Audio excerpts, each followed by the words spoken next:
We discussing the Gospel of Judas tonight. This particular version that I have, it has an introduction, Calf. I'm not sure if yours does. In the one that you have, not the one, of course, that I know you have that I sent you, but it has an introduction, and I want to read this introduction because it sets the stage for you as to the energy of this text, and where in time it fits. So it says, the Gospel of Judas is a Gnostic gospel whose content consists of conversations between the disciple Judas Iscariot and Yeshua Christ.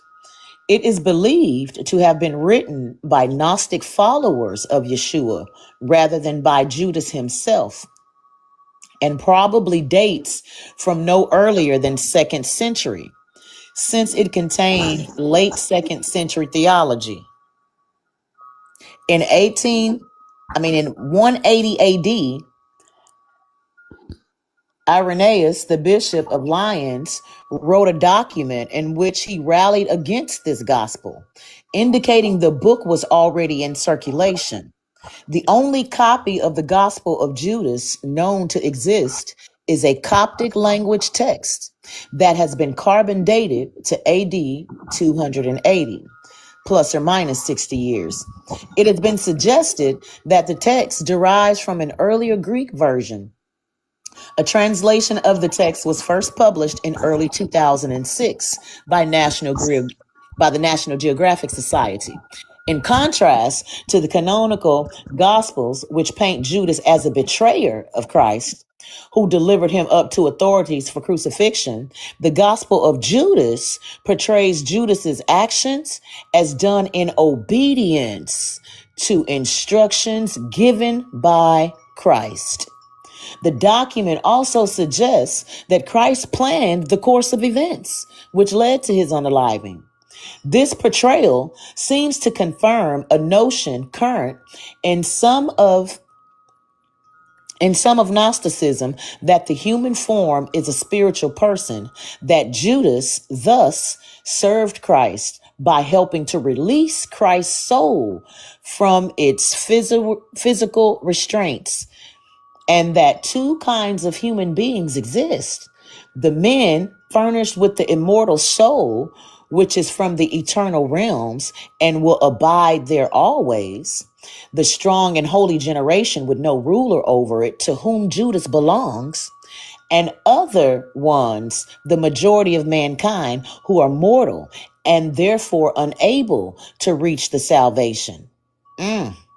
Totally different from what the Bible says. The Gospel of Judas does not claim that the other disciples knew about Yeshua's true teachings.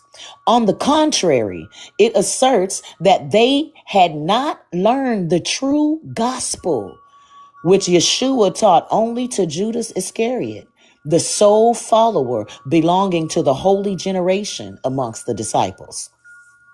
That's from scripturaltruth.com, that introduction for this text. But I mean, even right there, setting the stage for what the document entails, it goes in direct contrast to how we've been taught by the masses to view this person called Judas. And when we consider the fact that, and it's going to tell you in the text that he didn't, Yeshua tells the disciples about their error in this text. So we're going to go ahead and get started. Calf, I'm going to have you helping me read, if you don't mind, if you're able to. I'd be having you be my reader. So read from the text that the one that you have, like mine, because mostly everybody has that one present. The one that I have in the paperback, Great Mother? No, the one that you have on PDF. Okay, let me go ahead. Yes. Go to that one. And I will start right here from the top section. The secret account. Yeah, start there, because I read the introduction.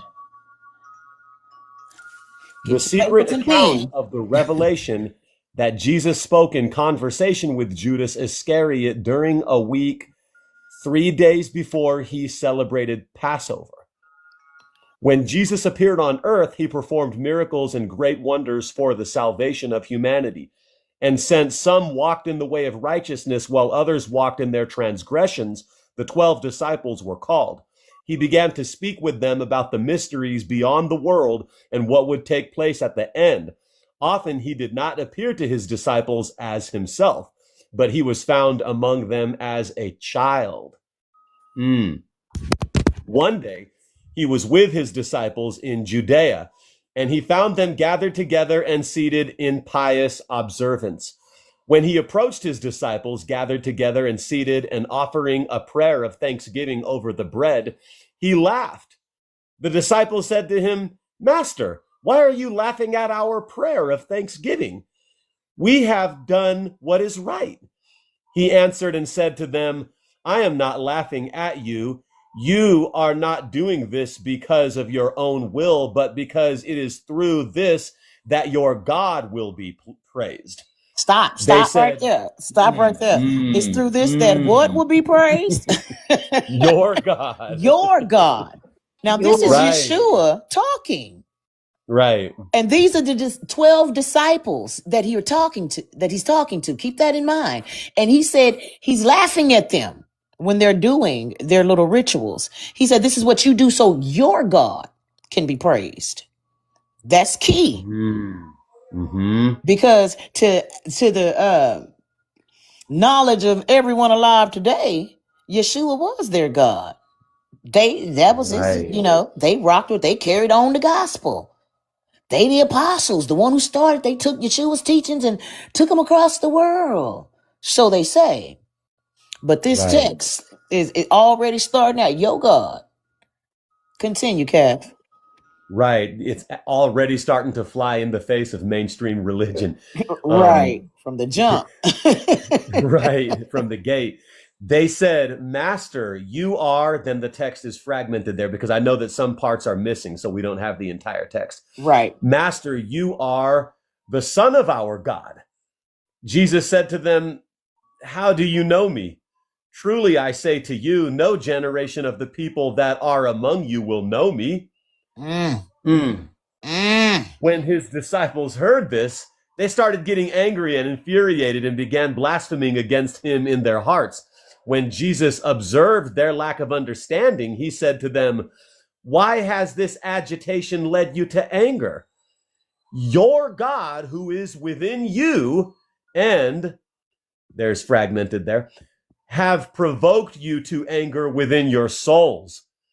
Let any one of you who is strong enough among human beings bring out the perfect human and stand before my face." They all said, "We have the strength," but their spirits did not dare to stand before him, except for Judas Iscariot. Stop. He was able to stand. Stop. Right. Come on now. Right. Out the gate. You understand? Let's break that down. You know, he tells them again about their God. So he makes it known twice in the beginning of the text that their God and what they're doing is not what he taught. And he even alludes to, he said, you know, when they get mad, it says, "Why is this agitation in you? Your God has provoked you to anger within your souls." Then he says, "Let any one of you who is strong enough bring out the perfect human." So what is he saying right there? That's talking about the race of the perfect man. In the introduction, it told you that we're talking about two types of beings. Same way y'all always hear me say about Yeshua in the Bible, telling him, "You of your father, the devil, who was an unaliver from the beginning." That even denotes that there's two races of being, those that belong to the God of this world, which is really Satan, and those that belong to the race of the perfect man or the perfect human. So Yeshua is telling them right here, let anybody that's amongst you strong enough in spirit, strong enough in self-discipline, strong enough to actually do the work that it really takes to cultivate and bring out the perfect man. So even that's denoting those who, Judas was the only one that could stand before him. So Judas was the only one that had this soul within him. Wow. He was the only one that had the immortal soul. It told you that there was those who had the mortal soul, and then there was the mortals. So if Judas was the Right. only one, he said, anybody amongst you out of these 12, bring it Mm. forth. Let me see it. Show and prove. Mhm. In other words. And Judas was the only one that was able to stand. That right there contradicts everything that you've been taught about Judas thus Right. far. And it gets better. You understand? Mhm. Everything. He was the only one worthy in a certain sense. But they paint him as the complete opposite, the equal opposite. Mhm. Go ahead and I see continue. the agenda to do that, why they want to lead us to believe something else. Right. Mm. And as we And continue I'm, on, yeah, you're going to really see it mhm. beyond a shadow of a doubt. He was the only one able to stand before him. I'm still piecing it together because I know it's very cryptic. Let any one of you who is strong enough among human beings bring out the perfect human and stand before my face. Right there, bring out if you can, bring out the perfect human and stand before my face. We have the Right. strength, they said, but their spirits dared not stand before him. Like maybe they were they were faking it, except for All Judas talk. Iscariot. He was able to stand before him, but he could not look him in the eyes, and he turned his face away. Judas said to him, I know who you are and where you have come from.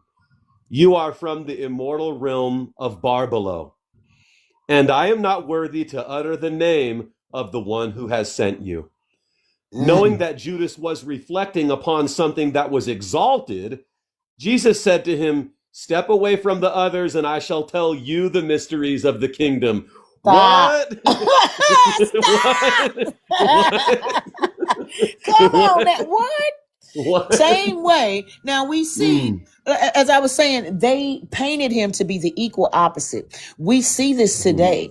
Those that do come, that do have the immortal soul, those that do come from the race of the perfect human or the perfect man, we see that the 12 or the others who have the fool's gold, they will bash that person. They will defame their name. Right. The one who Absolutely. truly has the knowledge, you understand, the one who has truly did the work, has these gifts or has these gifts, those will be the target people. We've seen it, personally within this circle. You Right. We understand? sure have. So, I bear witness to that. yes. And the fact that he says it, Judas calls him out. That's important right there when he says, but their spirits did not dare to stand before him, except for Judas Iscariot. He was able to stand before him, but he could not look him in the eyes, and he turned his face away. Judas said to him, I know who you are and where you have come from. You are from the immortal realm of Barbelo, and I am not worthy to utter the name of the one who has sent you.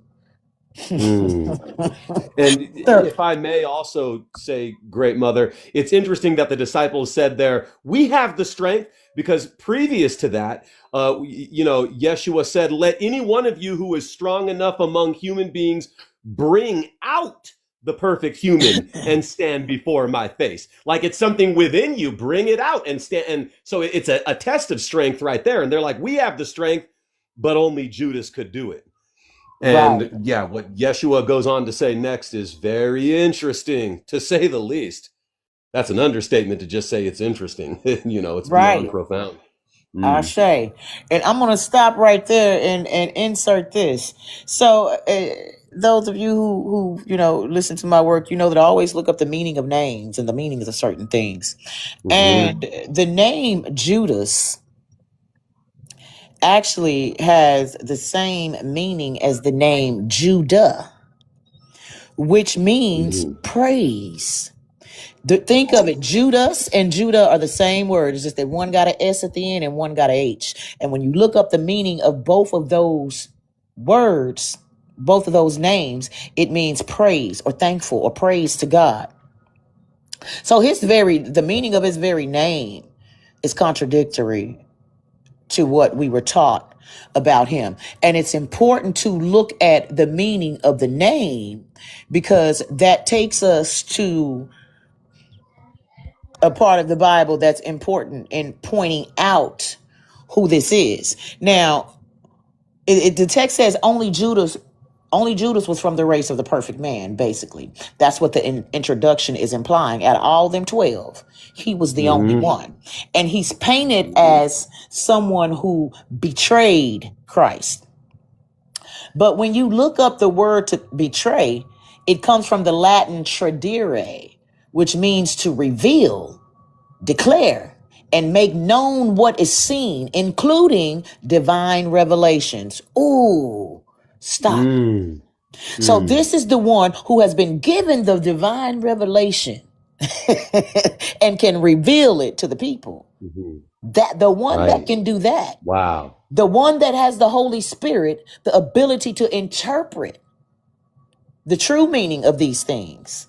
That's what tradire means. That's where the word betray comes from in Latin, tradire. So a person who would be considered as a traitor, or it would be someone who reveals divine revelations. And when you're dealing with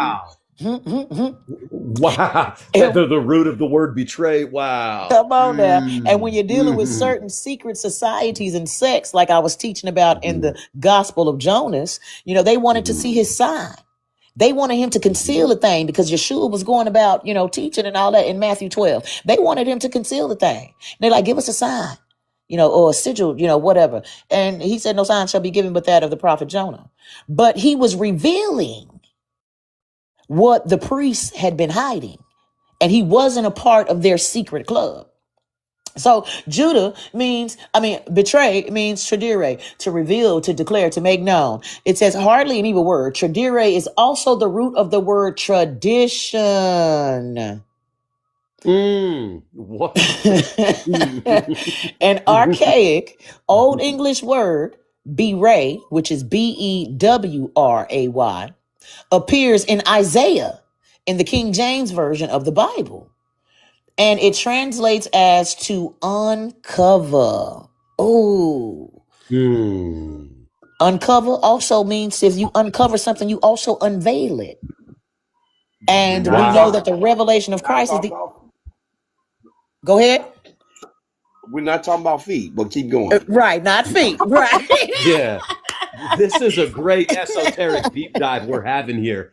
Everything's being uncovered. Right.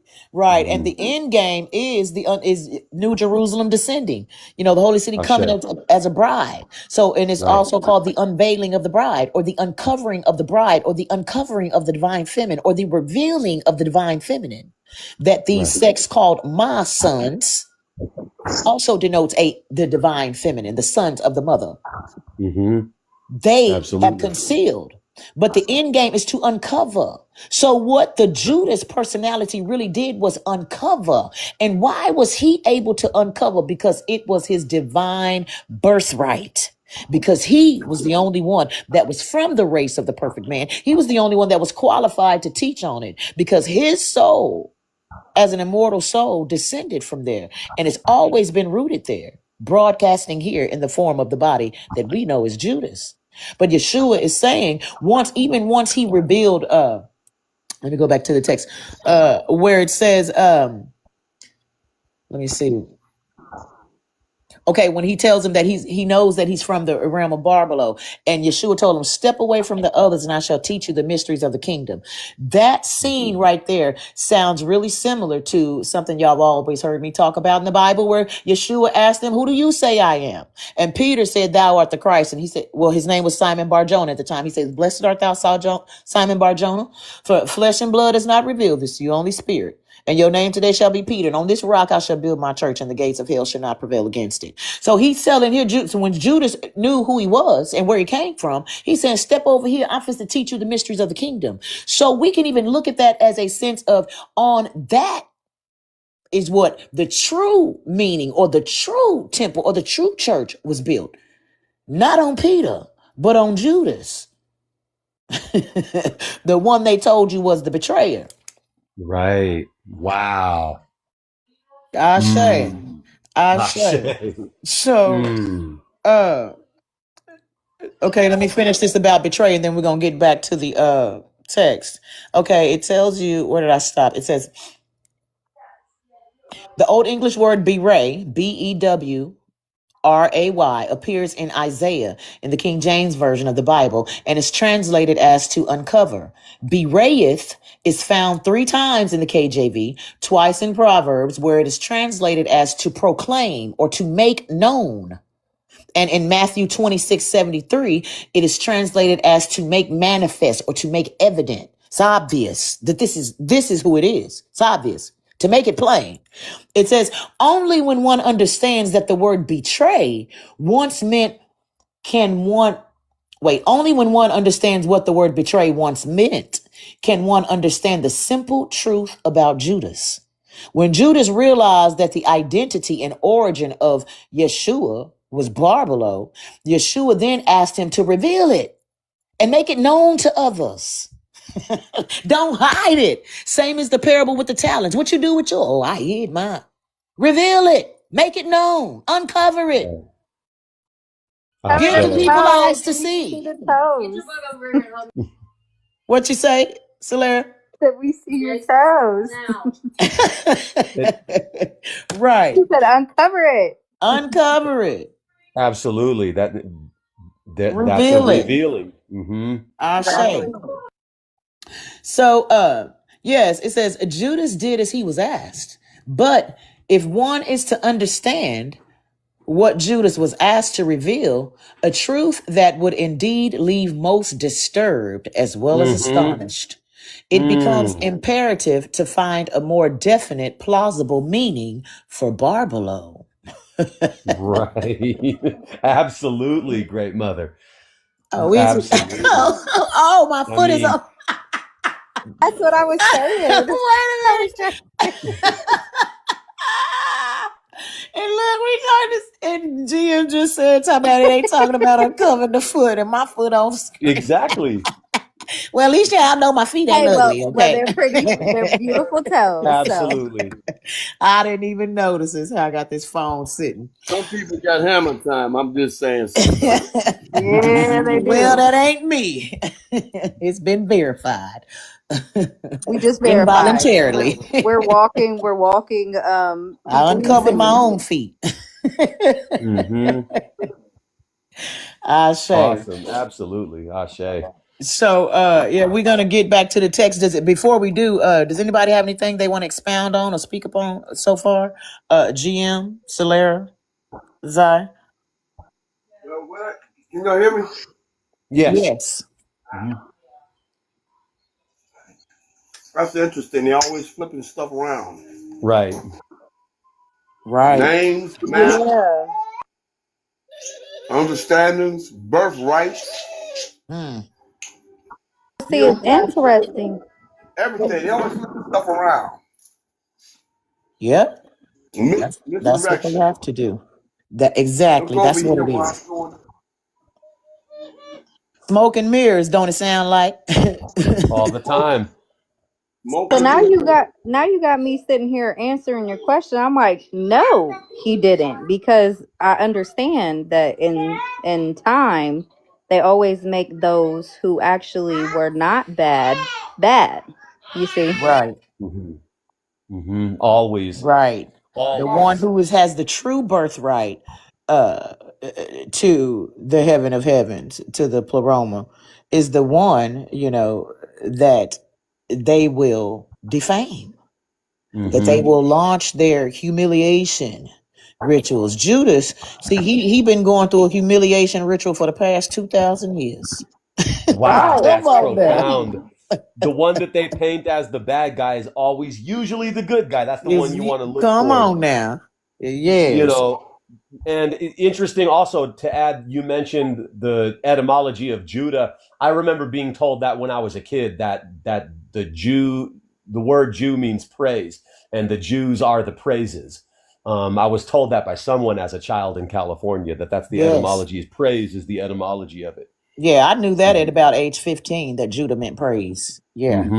And When you see Judas, it means the same thing, and it makes sense because it's the same word. And I'll tell you this, in Yoruba, how you say praise in that is Juba, Juba. But the B and the P are the same letter. It's just one has the line going up and the other one has it down. You understand? Okay. So Juba, because like if you're saying praises to, you say Mojuba. That's how you say praises to, or I praise. Mojuba Olorum, Mojuba Olofi, Mojuba Olodumare. You're saying praises to, Olodumare. I praise. So it's how you say praise in that language. And when you're dealing with root languages, not dialects, you will see that when you go, the further you go back, these ancient languages, they're going to coincide with a lot of places because they're root language, they're real languages. A lot of people don't even know the difference between language and a dialect. A dialect is born from a language. It's not a language, I say. Absolutely. And that's very profound that you mentioned too. Judas been going through this humiliation ritual for the past 2,000 years. I didn't see it that way. And so for me, it's very uplifting and profound to see Judas in this different kind of light than the light he's been painted in, because it makes me think that sometimes when, you have these mischief makers that want to sow discord and do these humiliation rituals, but when we are comfortable with who we know we are with our soul, then it doesn't have to affect us. Like at the same token, it doesn't have to affect Judas, even though for 2,000 years they've been teaching us all this noise about him, but we can see past it and see who he really is, even in this very moment, this circle that we have. It's great. And when you've given the opportunity to consider the other documents, the other texts, the other evidence, now you can make an informed decision. And what looks to be logically correct is that they lied on my man. Same way they've lied on me before. Same way they've lied on you, Calf. They've lied on you, Lasimba. They've lied on you. Though that is a telltale sign that you are from that race, that you are the one that has the light, that has the divine revelation, that has the skills that are to assist humanity, those of our brothers and sisters who are from this race, to reveal it to them, to uncover it to them, to give it to them, because that's the true gospel that we're supposed to be doing, to reveal it. Right, the ones who were able to stand up like Judas did. He was able to stand before him. Right. But he had the respect not to look into his eyes because he knew, he said, you're from the immortal realm of Barbalo. But he was stronger than the others to stand before them. Right. But still not, still giving respect and honor to Yeshua for being the one that brought it to him. That even told him who he was in the first place, allowed him to see who he was in the first place. So let's go ahead and start with step away, Calf. Yes, great mother. And what he's going to say here is very interesting. So Yeshua said to Judas, step away from the others, and I shall tell you the mysteries of the kingdom. It is possible for you to reach it, but you will grieve a great deal. Yep, story of our life, ain't it? For someone else will replace you, in order that the 12 disciples may again come to completion with their God. Judas said to him, wow, yeah, right there. Yes, stop. He said another one will replace you. Now, this is key. Because who is the other one that replaced him? Anybody have a guess? I have a guess, great mother. Paul? Come on now. That's it. Right. That's it. That's it. And what was Paul was a persecutor of Christians. You understand? When I did that show, the different ranks of earthly vessels, I talked about Paul. I actually put that clip. It's in my story right now on my page. I put it in there right before the live. But when you talk about Paul and when you understand how Yeshua was revealed to him in that story and all of that, Paul, when you in Ephi, it is believed that we all have a heavenly twin. heavenly replica, which is technically the higher self. And that when you're in alignment with your destiny, that your earthly job will mirror the job that you have, that your soul works in the higher heavens. So that's how you know that you're in alignment. So the jobs are going to mirror one another. So Paul, he was once a persecutor of Christians, but when he switched over, see, a lot of these Christians, they put a lot of stake on Paul. And this text is the Gospel of Judas. Is telling us he's the one that replaced him. So if he's the one that replaced him, and Judas was supposed to be the quote unquote traitor of how we know the definition, then who was the real traitor? It was the one that was going around mixing it up. That would be Paul. He went from being a persecutor of Christians to technically a divining, a measuring stick. The one who tried to take away your faith. Oh, y'all don't see it. He was charged with testing your faith, taking it away, because he was a persecutor of Christians. You understand? So when he was doing this, when Yeshua appeared to him, he told him, when he was blinded, he said, "Who is that?" He said, "I'm Yeshua, the one you persecute." It's hard to kick against the prick. And when you look up that's based that when you've been pricked, when you've been poked, when you've been called, and even that pricking has to do with the ritual of crucifixion, but that's a whole nother lesson. But he got pricked. Now you're being put to work. Now comes the appointed. He was appointed a job. And that job was to basically test the faith. There's a movie called Dogma. It's one of them parody type Christian movies. But in the movie, the angel of unalive, and I forgot what the other angel was, they went rogue and they was going around for fun testing people's faith, saying that God didn't exist and all that, just to see whose faith that they could alter. And that's the real that's the real betrayer. That's the betrayer of what we know the definition to be today. The definition that they try to feed to us that it meant in regards to Judas. But no, we're dealing in a more ancient time when it comes to Judas. So we're talking about the ancient definition, which actually means to reveal. He showed who Yeshua was, not just pointing out in the sense of a physical story, but even symbolically. He revealed what Yeshua is. In this case, with these type of teachings, Gnosticism revealing what Yeshua really taught. You understand? Giving the right interpretation is what he did, is what he was able to do. Go ahead, Cass. Absolutely. So the wheat has to be separated from the chaff. Yep, that's it. Absolutely. Judas said to him, "When will you tell me these things?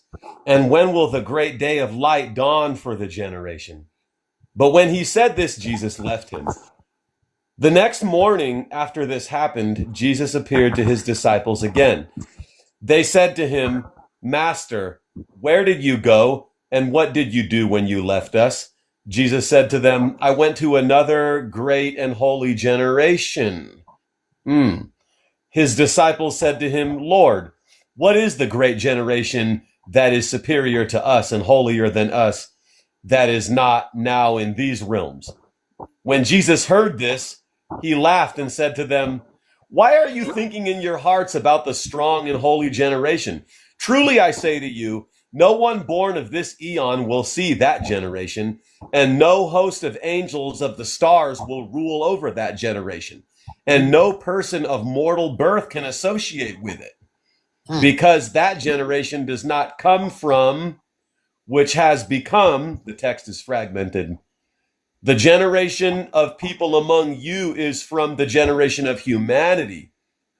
Power, which the other's power," the text is fragmented, "by which you rule." I mean, yeah, this is a 2,000-year-old scroll, so many parts have been damaged.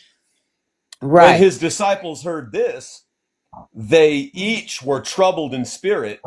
They could not say a word. Another day, Jesus came up to them. They said to him, "Master, we have seen you in a vision, for we have had great dreams." "Night," he said, "why have you, when you have gone into hiding?" Okay, stop right there. Even with the fragmented portions that we see, he's telling them, nobody. He say, "Why are you worried about?" Right. When you think about Yeshua, it's like, what you worried about it for? That ain't your business. It ain't you. That's what I Right. see when I read that. But he's saying no persons of mortal birth can associate with it because that generation does not come from which has become the generation of people among you is from the generation of humanity. Now, remember, he's talking to the 12 disciples, and he said, nobody amongst them. So anybody that came from them and any teachings that they have, we know because he's also made a differentiation between the God that they served and what he taught. So he told them that your God ain't the same as me, what I represented. And he's telling them that you don't even come from the same spiritual race as I do. And so they were troubled when like, wait a minute, what that mean? And it says they couldn't say a word. And so now they're saying that they had a dream. Now check this dream out and the interpretation that he gives of this dream. Go ahead, Cass. Absolutely. This Gospel of Judas is shedding a lot of light on some things, especially him revealing that the disciples had a different God than him. You know, because we see how he speaks to the people in parables, like the Pharisees, for example. Wow. Right. They said, we have seen a great house with a large altar in it and 12 men. They are the priests. We would say, and a name, and a crowd of people is waiting at that altar until the priests and receive the offerings, but we kept waiting. Jesus said to them, what are the priests like? They said, some 2 weeks, some sacrifice their own children, others their wives, in praise and humility with each other. Some sleep with men, some are involved in slaughter, some commit a multitude of sins and deeds of lawlessness. And the men who stand before the altar invoke your name. And in all the deeds of their deficiency, the sacrifices are brought to completion. After they said this, they were quiet, for they were troubled. Stop right there. Ain't this sounding more and more familiar like these secret societies that we know of today that we know are connected to the church and rule over the church, who put these 12 disciples in a high regard, who have a different God than what Yeshua taught. It's sounding a lot like them. It say that some sacrifice their own children, others their wives in praise, and they do it in your name, the church. This is so the it's sounding like this is the secret underground things that are going on for you to be a part of they in crowd, they in club. Yeah. You understand? This is what you have to do to get in. To say some sleep with men, some are involved with slaughter. We know that all of that goes on. How many scandals have we seen about these church preachers, you know, with being deceptive about their Wood, California. Right. That part. Yes. Oh yeah. Right. The music industry, the churches, it's like a prophecy foretelling what's many dark stories. I got so many dark stories that I know it. Being, flirting with the industry and how people came to me and told me things in front of my mom's house. Say, hey, get in the car. This guy named Daryl Pandy. I was doing Daryl Pandy told me, he said, listen, I want you. I just want to let you know I want you. Look, we got you in the industry. He said, I'm worth $9 million right now. I could take care of you. I could do this. I said, sir, you scaring me. Right. Look, don't want to do this, that, and the other thing. Then let me watch you do the regular stuff. I said, I don't want to do none of that. God said, if you tell anybody that I confronted you about this, I will blackball you in the music industry. These are his words. That's what they do. That's what they do. Wow. So it sounds like the disciples had a prophetic dream, right? That they had a dream of something to come in the future. And they're saying these people are doing all this in your name, Yeshua, in your name, Lord. Right. And they're troubled because it is prophecy. They can't see it right now. Because right now it ain't corrupted. You understand? It's already on its way to being corrupted, but it's prophecy. That's why the text is saying that they're troubled. They don't understand. You understand? Right. So, this guy was a trustee in the church. Let me add that one. Wow. What was you gonna say, Solaris? Oh, I'm curious why they thought nobody would know about this. That's my question. Right. Like nobody would know that they were doing these things. Right. Well, here's the thing: when they put writings out, and a lot of time people they used to take unalive people for putting out writings and all that. So they did it a different way. Propaganda is a polite form of warfare. What they do is when they get through with the mud slinging campaign and all that to certain authors and things of this nature, it diminishes the credibility of certain authors that were putting this stuff out to let the people know. Right. They did it all through France. They did it all through Germany. They did it all through Italy. It was rough. It was rough. Yep. Same playbook. Same thing that they've been doing since Judas. And then I got the question of like, did they not think that like God couldn't see them? Right. Like the Most High couldn't see them? And that's the thing. They knew that they could only conceal that they had so much time to get away with it, because the ancient prophecies are, in many different cultures, that there was going to be an end to it. There had to be an end to it. And this is the times that we're living in. So they had this dream, and now he's fixing to tell them about the dream. He's going to interpret it. So go ahead, Calf.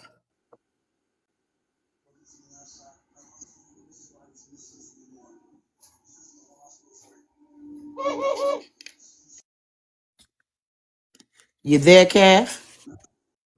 I put this mouse outside and the cat brought it back in again, and so they were telling me. You got a gift. Right, the same before mouse. Y'all came, they found it in there, and then they threw it out, and the cat then went and got it again and brought it back. The same one, right, and brought it back in, so I had to get rid of it again. I apologize. We are this document don't have page numbers. Well, it does in the hold on. We are on page 2, mid paragraph, when it says after they said this, they were quiet, for they were troubled. About mid page 2. Verse 39. Yeah, verse 39. It says 39 inside. That's where we're starting. I forgot that verses. It's going to get real interesting. Yeah, it's going to get real good. It started good, but it's go ahead. Jesus said to them, "Why are you troubled? Truly I say to you, all the priests who stand before that altar invoke my name. Again, I say to you, my name has been written on this of the generations of the stars through the human generations. And they have planted trees without fruit in my name in a shameful manner," Jesus said to them. Though those you have seen receiving the offerings at the altar, that is who you are. That is the God you serve. And you are those 12 men you have seen. Whoa, what? The 12 disciples, the cattle you have seen brought for sacrifice are the many people you led astray before that altar. Come on now. How plain can it be? There's a lot to build on that right there. Will stand and make use of my name in this way, and generations of the pious will remain loyal to him. After I, another man will stand there from the fornicators, and another will stand there from the slayers of children, and another from those who sleep with men, and those who abstain, and the rest of the people of pollution and lawlessness and error, and those who say, we are like angels, and they are the stars that bring everything to its conclusion. Stop right there. They are the stars that bring everything to its conclusion. That's wow. And I mean, and this is very deep, because he's telling them, they're the 12 disciples, you're those 12 men who lead everyone astray, because it's still taught today in fundamentalist Christianity that these 12 disciples represent the demiurge. It's what most Christians believe today. Like you were saying, Great Mother, Judas is still going through a humiliation ritual for 2,000 years. For 2,000 years, the 12 disciples are associated with the demiurge in fundamentalist religion. You know, indeed, he's telling them, indeed, and they don't know it. You know, the masses don't know it like that. You know, right. And when it says, you know, he's saying that, remember, they saw people unaliving their kids, their wives, sacrificing. Literally said sacrificing. We know that we know all this stuff goes on in, as he said, Pokewood, you know, Pokewood, California. So, and he flat out told them, this is y'all. This is what you started. This is what it's going to end up as. You know, all these things done in my name is what he said. Y'all do it in my name. And it's deep that he says, because he's going to talk about this deeper. He says, they are the stars that bring everything to its conclusion. You know, the situation that popped off last week when I was saying, you know, I know that name is the name of a certain star. And I know it because I know how important it is to study the stars in a certain sense, not from the aspect of that, but because when you, and I've heard GM talk about this, you know, too, you know, we all technically have a star, quote unquote, have a star, so to speak, that the soul is connected to. And this is fixing to get into that. And it's deep with what he tells him. What he tells these 12 again is going to connect to something that we see going on today still amongst these group of people, this select society. So go ahead and continue, Calf. You stopped at they are the stars that bring everything to its conclusion. To the human generation. Start there. Okay.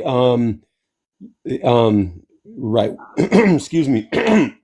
We are like angels. They say we are like angels. They are the stars that bring everything to its conclusion.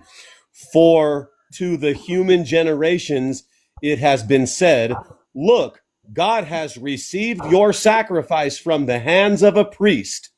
That is a minister of error.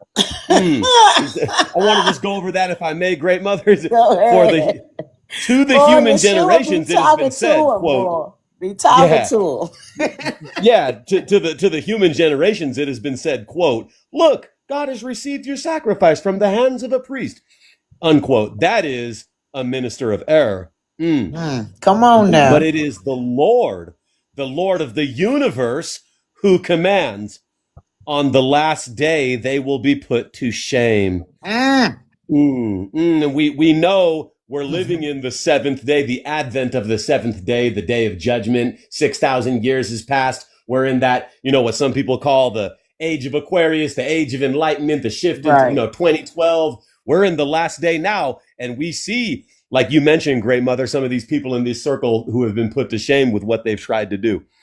You know? I say, in the end, they're going to be put to shame. Even those who worship at that altar, who that's their God. Yeah, who go and do, you know, they got all kind of little things for you, you know, to buy and stuff, and things that they want to be, you know, a priest on your behalf and stuff, you know. Those ministers of error is what those are. Right. Jesus said to them, stop sacrificing which you have over the altar. since they are over your stars and your angels and have already come to their conclusion there. Your star, your stars. Your stars and your angels. Continue. Continue, Kev. So let them be ensnared before you and let them go. It says about 15 lines is missing. The text is fragmented. Generations, blank.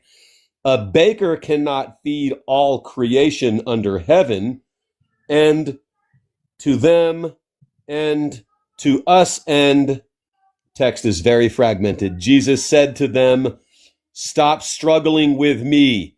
Each of you has his own star. Ooh, stop right And there. every. So he's saying, and I can only imagine what's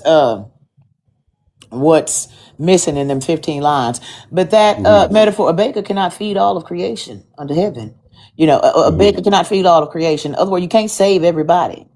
And then something was going on. So they had to mention something where they was making an excuse about something, because he said to them, stop struggling with me. Each of you have his own star.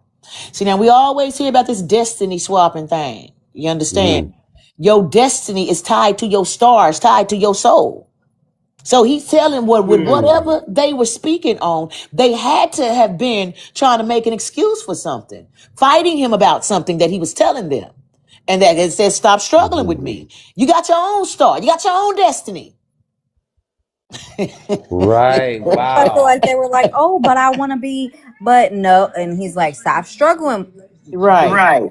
But what if we find out? But what if certain things fall in the hands of those unworthy? I can hear them asking that. And he's saying, stop struggling with me. You got your own star.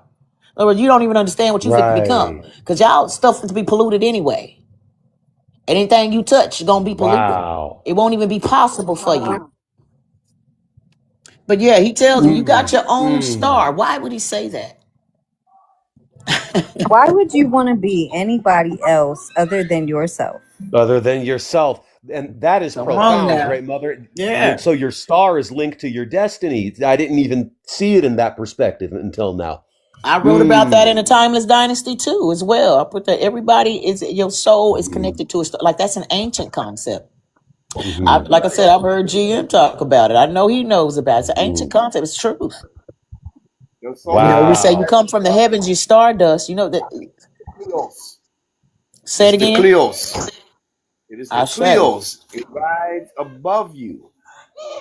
You have a soul star and you have a cosmic star, which is it rides higher than that. But your soul star rides from the 8th, the 9th, and the 10th chakra outside of your auric field. It rides above you. That's the Cleos. That is that halo. Like that picture, that's deep, because I posted that today. I shared it with y'all about the different bodies and the causal body. How you see it expanding up to the monad. That's the different body. That's what he's talking about. That halo around you, your aura field that extends above you. You know, when people do readings on you, they're reading. That's the electromagnetic energy around you. That's what they're reading. They're tapping into. So a baker cannot feed all creation under heaven. So if I understand this correctly, Great Mother, he's saying worry about yourself. Like the baker's going to sell his bread and worry about himself. He's not going to try to feed the whole world. Right. Each of you has his own star, which is your own destiny. Like Ilaris was just saying, like the sister was saying, be yourself. You can't be no one else. You can, you know. Wow. And then it says there's 17 lines missing. It says, may I go on now? Yes, go on. Okay. In who has come, then it's blank again. Spring for the tree, blank again. Of this eon, blank again. For a time, blank again. But he has come to water God's paradise. And the generation that will last, because he will not defile the walk of life of that generation, but blank again for all eternity. There's a lot there, and I'm sure it could be deciphered with a fine-tooth comb, studied, you know. Right. He's talking about those who said they won't defile the walk of life, but and is missing for all eternity. That would have to say something like, but serve for all eternity, because he's talking about this group of people that's not going to defile the walk of life. So you can kind of, conclude that, but blank for all eternity, but worship, but serve, but something for all eternity, because he's talking about these ones, that's walking it the right way. Continue. Right. Absolutely. That brings a lot of things to mind too. Judas said to him, Rabbi, Rab, in Arabic they say al-Rab, which means Lord. What kind of fruit does this generation produce? Jesus said, the souls of every human generation will unalive. When these people, however, have completed the time of the kingdom and the Spirit leaves them, their bodies will unalive, but their souls will be alive, and they will be taken up. Okay. Judas said, and what will the rest of the human generations do? Jesus said, it is impossible to sow seed on rock and harvest its fruit. This is also the way. Okay. Now stop right there. I'm trying to decipher all of that, the above that I just read. Right. But listen, he say it is impossible to sow a seed on rock and harvest its fruit. Now, you remember a while ago, I just showed y'all how the modern day religion paints it as the church was built on Peter. But when Yeshua told Judas to come over here and let me tell you the secrets of the kingdom, the real secrets of the kingdom. Remember, I was saying that he's the one that the true church was built on in accordance to this text. So when Yeshua says here, it is impossible to sow a seed on rock. The name Peter means rock, because the scriptures say, blessed art thou, Simon Bar-Jonah, for thy name shall be Peter, and on this rock I will build my church, and the gates of hell shall not prevail against it. Well, this is saying it's impossible to sow seed on a rock and harvest its fruit. Come on now. Wow. So, and Peter was one of the 12. So what is that confirming again? That what was started there, same way I've taught about in Matthew, I believe it's 17, where it talks about the two Jesuses. When we got, people don't know that Barabbas' name was Jesus Barabbas. When you read in the NIV, it says, Jesus, who do you want me to release? Jesus Barabbas or Jesus who's called the Christ? This is the creation of Yaldabaoth, because we know if we study the Apocryphon of John, it says that he created his own carbon copy of the perfect man, of the Son of Man, when he saw it.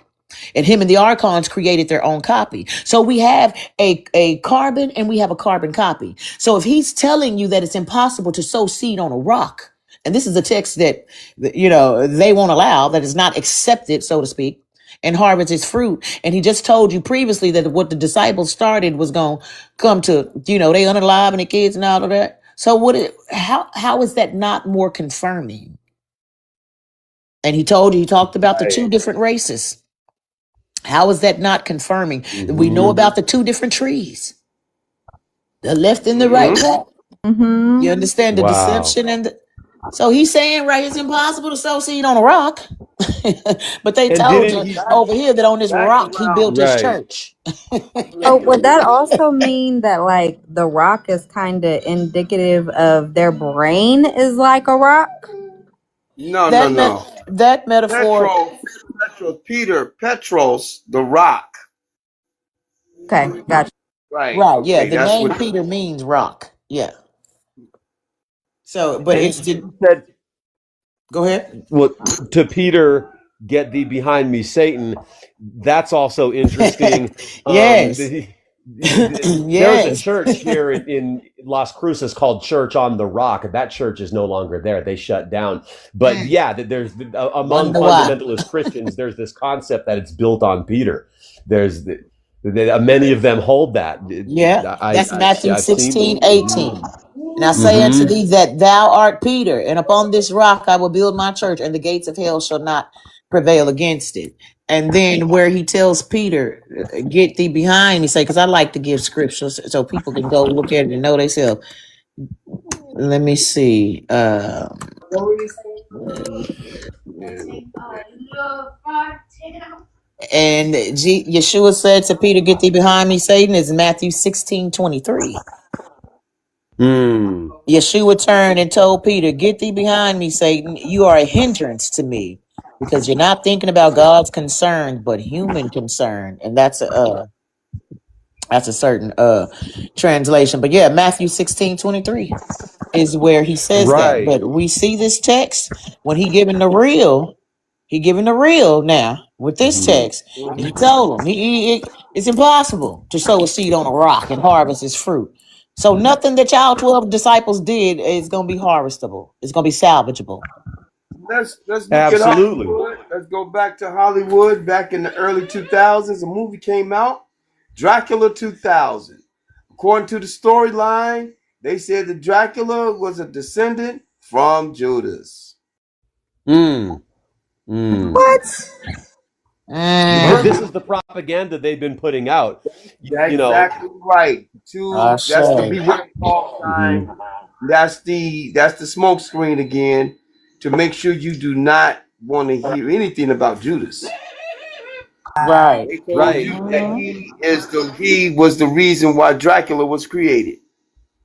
That's reaching Very much. That's crazy. So Great Mother's pointing out how, he said to Peter, you're trying to do the work of humans. And right here in the Gospel of Judas, it says, the souls of every human generation will unalive. Like these masses who are just led astray, their souls will unalive. When these people, however, have completed the time of the kingdom and the Spirit leaves them, their bodies will unalive, but their souls will be alive and they will be taken up. Judas said, and what will the rest of the human generations do? Like those other people, what's going to become of them? It is impossible to sow seed on rock and harvest its fruit. This is also the way. The defiled generation, the incorruptible Sophia. Yeah. The hand that has created mortal people so that their souls go up to the eternal realms above. So, yeah. It's talking about the corruptible Sophia, but at the same time, all of it is a part of the divine plan.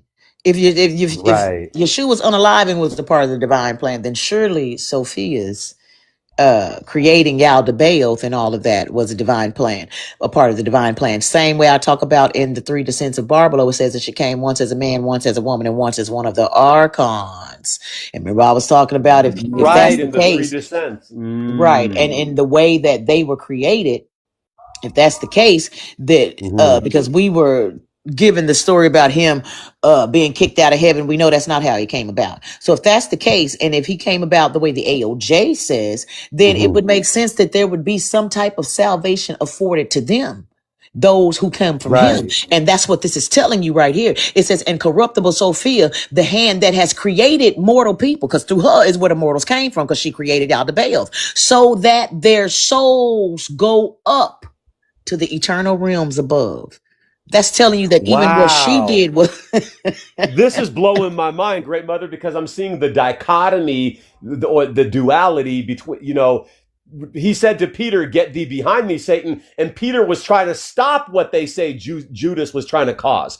Peter was trying to say, don't unalive, don't go to the cross. And he said, get thee behind me, Satan. Judas is the one who we were told turned him over to the cross. So it's like this duality, this battle, Peter versus Judas. Like you pointed out to me. Yeah. Wow. Wow. The fake church versus the real church. The fake gospel versus the real gospel. And we even know, so what it is what the 12 started versus what Mary Magdalene continued. Wow. The gospel of Mary. Okay, so if I'm correct, Great Mother, the Gospel of Mary would proceed after this Gospel of Judas in order, correct? It I don't know the exact date of it by hand, but the text definitely coincides with a lot of this, because even in the Gospel of Philip, it tells you that the disciples were jealous because he kissed Mary in a different way that he kissed them. Right. That they had the brotherly, holy kiss, so to speak, what they did back in those times. But he kissed Mary in a different way, But in the Gospel of Mary, it tells you that they were jealous and that they were saying, surely he didn't reveal the divine secrets to a woman. Right. I remember that. Yeah. So it's what the disciples started versus what she continued. And this is why it was important to defame Judas. It was important. They painted Judas as betrayer. They painted Mary Magdalene as a whore. You Right. understand? The two main ones who the true church was built on. What Mary Main Magdalene? characters. Come on now. It was Mary and Right. Judas. You know, it was Mary. She Wow. was the first one to quote unquote see him risen. So she was the first apostle. She was the first evangelist because she was the first one that went and told it. That's what an evangelist does. She was a teacher, you know. She had to teach them what he really meant. The revelation, same way he gave Judas revelation. He said, come over here, let me tell you the Mother real. Africa. Mother Africa. Yes. Let me underline a word right quick for those that's in the chat that need to be tapping that screen. All right, Tap the Okay. screen. let me underline something. The word apostle or apostolic means sent ones. Sent. That means they got the commission. Go and tell them. Go. That's Right. an apostle. Apostolic. All right. So yes, Mary was the first apostle. Yes. Let's be clear. Ashe. Okay. Ashe. Go ahead. Take it. Go ahead. Ashe. Hey. Indeed. So Wow. we look at what, like I said, what she continued, because if he gave Judas that revelation and Mary was really his wife, That surely part. she, come on now, surely she got what nobody got. Because this ain't Right. no, we ain't this ain't the fake Yeshua. This ain't the one that's going around acting like, you know, he faithful and he with the family. This ain't that energy. This is the epitome of husbandry. This Yeshua. So Wow. surely he didn't share nothing with nobody else that he didn't share with his wife, and gave her more than what he gave the other ones. Even by spiritual right of her being his husband, she stands to inherit his ashe. You understand, spiritually, after he passes away. Same way the story of Elijah, when he was transfigured, he left, it says that Elisha got a double portion. In Ephah, when it's studying the subject of his spiritual power, it's said that you can't take it with you. You have to bequeath it to somebody. You have Right. to give your, because you don't need it in that realm, because you become ashe. You understand? You become spiritual power. So you don't need a portion of it. So you bequeath it. It stays on earth and it's passed to somebody else. And so she had certain rights, physically and spiritually, as his wife. You understand? Because physical law, worldly law, is based on universal and spiritual law. Continue on, Kev. Indeed. Thank you If for the anybody class. wanted to, Ashe, anybody have anything Yeah. to say before we continue Gratitude. on? Ashe. Ashe. This is a wow. It's, atomic, mind blowing. It is Crazy. impossible to sow seed on rock and harvest this fruit. Peter was called the rock to try to stop him from going to the cross. Come Wow. on now. This Yeah. is also the way, the defiled generation and corruptible Sophia, the hand that has created mortal people so that their souls go up to the eternal realms above. Truly, I say to you, angel, power will be able to see that, those to whom holy generations. After Jesus said this, he departed. Judas said, Master, as you have listened to all of them, now listen to me. Okay, so Judas is saying, Master, as you have listened to all of them, now listen to me. For I have seen a great vision. Oh, okay, I get this. So that they He's had told a, their dream that they had. yes. Now Right. he's telling his And dream. when Jesus heard this, he laughed and said to him, You 13th spirit, why do Ooh. you try so hard? Ooh. But Yeah, speak I knew up. you was gonna get something out of that, Larry. Yeah. Right, because it We was goes just talking into about that, the 13th zodiac sign. And I Yep. told you that's Ophiuchus, and he's the snake bearer. And he's calling Judas, he right, say, you, O 13th spirit. Same way we know that in Christianity, as with everything, we got the 12 zodiac signs, we got the 12 months of the year, we got 12. And right. each of these disciples are connected to one of the zodiac signs. So Judas, same way they took the 13th zodiac sign out, what they do about who Judas really was, they Can I took it speak on out. this? They Can I took speak it on out. this? I say, go ahead. So we also know that Julius Caesar hunted down the Ophiuchus signs, all that was born under that sign, because they had very highly gifted supernatural gifts, right? That were unlike any other sign. And he was afraid of them because they threatened the reign of his throne. Exactly. And that he unalived those who was born under the sign of Judas because they threatened his throne. Same way we see they defamed or they unalived the Judas, in a sense, took him out of the gospel, unalived his presence, his true presence, because what he knew threatened their kingdom. He knew that My what they was God. going to start, you understand, was this sacrificing and all that. Because Judas was told the real. So that's what you're saying. That's what happened above, below, within, without, and what we still see going on today with this 13th one, the number that they told you was unlucky, which is the 12 plus one. So the plus one is Judas. The 13th spirit. The 13th Wow. spirit is what he calls them. Wow. And there's a lot to build on with regard to the character known as St. Patrick in history too, which St. Patrick's Day is celebrated of him, and it said that he chased the snakes out of Ireland. People. Yep. Right. And they say he established Christianity. He really established the demiurge, as we know, in Ireland. And there's a whole lot to dive deep in with that, because, I've seen this information that the Druids came from Egypt, that the Druids were Africans that dwelled in Ireland, and they brought the knowledge of ancient chem to Ireland, and he got rid of that, St. Patrick. Well, when you get the Sibyl's book, you'll see that those women, the Sibyls, they were called Pythoness women. And then another name for Cybele, the great mother Cybele, is Laocoon and her serpents.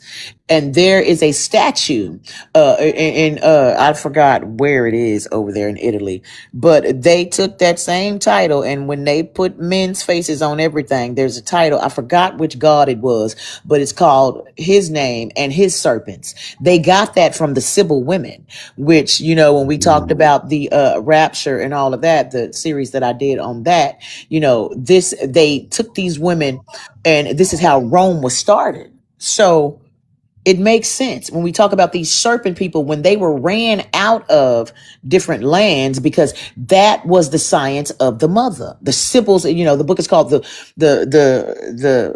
First Prophetesses of Mamiwata. So it's talking about the divine feminine. So to run the serpent people, or the serpent worshipers, these are the ones that subscribe to the matriarchal, spirituality, worshiping of the divine feminine, God as a feminine deity. These are those that were scribed, and once they brought down, the mothers, they were scattered, and their children, these women were sold, into slavery to different parts of the world. Oh and that's my God, what we see you today. literally just went there where my brain was going. Thank you. I say, but I'm about to get that book. Yeah, that serpent bearer, the serpent people, those are the ones that carry, because we know in the AOJ, where you was talking about this yesterday, Yeshua said it was I who caused him to eat. Barbelo, was the serpent. So the serpent bearer, that's what I'm saying. When you take all of these different things with these apocryphal books and put them together, they fit. They fit. Right. They fit. And it shows you just how erroneous and misinterpreted the Bible stories is, and how it's arranged to teach something totally different. Same way when we look at Revelation with John on this Isle of Patmos, he said, and I cried aloud, who could read from the book? What he was seeing was that they had twisted this thing up so perfectly that who was going to be able to figure it out? He said, and then the angel told him, for the Lion of the tribe of Judah, Judah, the Lion of the tribe of Judah is the one who can break the seals. Seals on the chakras that have the spirit man bound. And once that is done, then you have the interpretation. Then you have brought forth the immortal soul from within you, as Yeshua was telling them to do. So the revelation, Right. the book is called The Revelation of Christ. When Christ is being revealed to you, what Christ is and what Christ isn't. The AOJ even tells you that it calls Barbaro the glory of the revelation. Same way Wow. it tells you that Yeshua was really Barbaro in the flesh of a man. See, Wow. so it Wow. all fits. When you put all the puzzle pieces together, you can't It makes unsee it. perfect sense. It makes perfect common sense. And I remember you teaching us about the seven the seven churches in the book of Revelation being the seven chakras, and the Yes, chakras aligned to make the kundalini, which is a serpent, a snake, right, and they've been vilifying the snake too. You know, right. we even have Moses holds up a serpent up in the Come on sky now. for Yes, in the medicine. wilderness. Yes. Right. Mm-hmm. So the serpent is our strength, isn't that right, Great Mother? Yes. The serpent is you remember in the AOJ, he says that Yaldabaoth taught them to eat, to beget by lust. Right. He taught, so Right. there's two trees. Same way when we look at the caduceus, there's two snakes that coil around that spine. Wow. There's two snakes, Right. there's two paths. And then there's the path in the middle, the So, spine. So one, the right and the left, same way in Hindu spirituality, we got the Ida and the Pingala, the red and the blue, going up the left side and down the right side. It's the same science, just the put two in paths. different, the two paths, the two trees, the mother, the father. So all the religious people have been worshiping the devil all over the world. All of the Yes, mainstream fundamentalist Abrahamic religions, the devil's infiltrated his way into and made it look like yes, something totally different than what it is. yes, exactly. And there are many that have Wow. been fooled by it. These different sects and Oh. societies, like I was talking about, they base it on the quote unquote gospels. You understand, the apostles, the 12, but it's telling you in this text that what they started was going to end up to be basically an abomination, Right. and it's the carbon copy that Right. Yahweh created. It's the carbon copy of salvation, which is really damnation. The equal opposite. Interesting. That So coincides to so much. yeah, yeah. Mm. So let's go ahead Mm. and let's So listen to him telling him. Let's pick up with him telling him his dream. You got something else to say before we continue? I'm ready to rock and roll if everybody else is ready Ready to to go. For, yeah. Okay, Oh, continue. yes, great mother. Judas said, Master, you have listened to all of them. Now listen to me, for I have seen a great vision. When Jesus heard this, he laughed at him and said, You 13th spirit, why do you try so hard? But speak up, and I shall bear with you. Judas said to him, In the vision, I saw myself as the 12 disciples were stoning me. What? and And persecuting me. persecuting me severely. Mm. What? And I also came to the place where blank is fragmented. After you, I saw a house, and my eyes could not comprehend its size. Great people were surrounding it, and that house had a roof of greenery, and in the middle of the house was a crowd. Two lines missing. I'm sorry. Two lines missing from the text is fragmented, saying, Master, take me in along with these people. Jesus answered and said, Judas, your star has led you astray. Yo, what? He continued. Yo, what led you astray? Your star has led you astray. Wonder why he said that. Keep He up. continued, and the stars, the destiny, as you told us, great mother. He continued, and Jesus said, No person of mortal birth is worthy to enter the house you have seen, for that place is holy. That place is reserved for the holy. Neither the sun nor the moon will rule there. Saying like the astrological alignments won't even have influence there, nor the day, but the holy will abide there always in the external realm with the Eternal. holy angels. Look, I have explained to you the mysteries of the kingdom, and I have taught you about the error of the stars. The what? And send it on the 12 eons. Now, if I may say something real quick. Hold on, that's deep. But yeah, because I've heard it said that we shouldn't be getting too caught up in astrology too, because the zodiac signs are a part of the demiurge thing too. I've heard people say that the 12 zodiac signs are also part of the demiurge's paradigm. And, you know, in the AOJ, it talks about how we made the 12 months, the 365 days, the 7 days of the week, that these are authorities from the demiurge that rule the world. Yeah. And I've heard the 12 disciples compared to the 12 zodiac signs. And the 12 months is the prison system that we're in. I actually have a picture of the supper with each one of them as a zodiac sign. Yeah. It's right. Uh-huh. And I've heard it said that, you know, astrology is true science, you know, the zodiac signs and all that, but don't get too caught up in it, because that's the demiurge too. You know, same way as I talk about in that one poem, I say, I've seen the star systems beyond Yaldabaoth's ceiling. His roof is but a floor of the house that I'm revealing. So so it's talking about the era of the stars. That's what we see on this plane of existence. And when we look at the different levels, quote unquote, of heaven, saying we have how Jim talked about those different layers of the aura, we can look at that as different heavens. You understand? Because these are the chakras that ascend above you. So this is talking about your spirit man. But so he's talking about the error of the stars. I was telling you, we was discussing GM the other day. I was saying, I forgot what text it was, but when it comes to these different entities that are associated with tarot readings and things like that these deities are allowed to be right for half of the year and wrong for half of the year. Same way we know that different star systems go retrograde. So they go backwards. So we can consider that as a type of error. You understand? If you're moving in error, then you're moving in opposition to what's right. Polarity. Wow. Exactly. Say that again.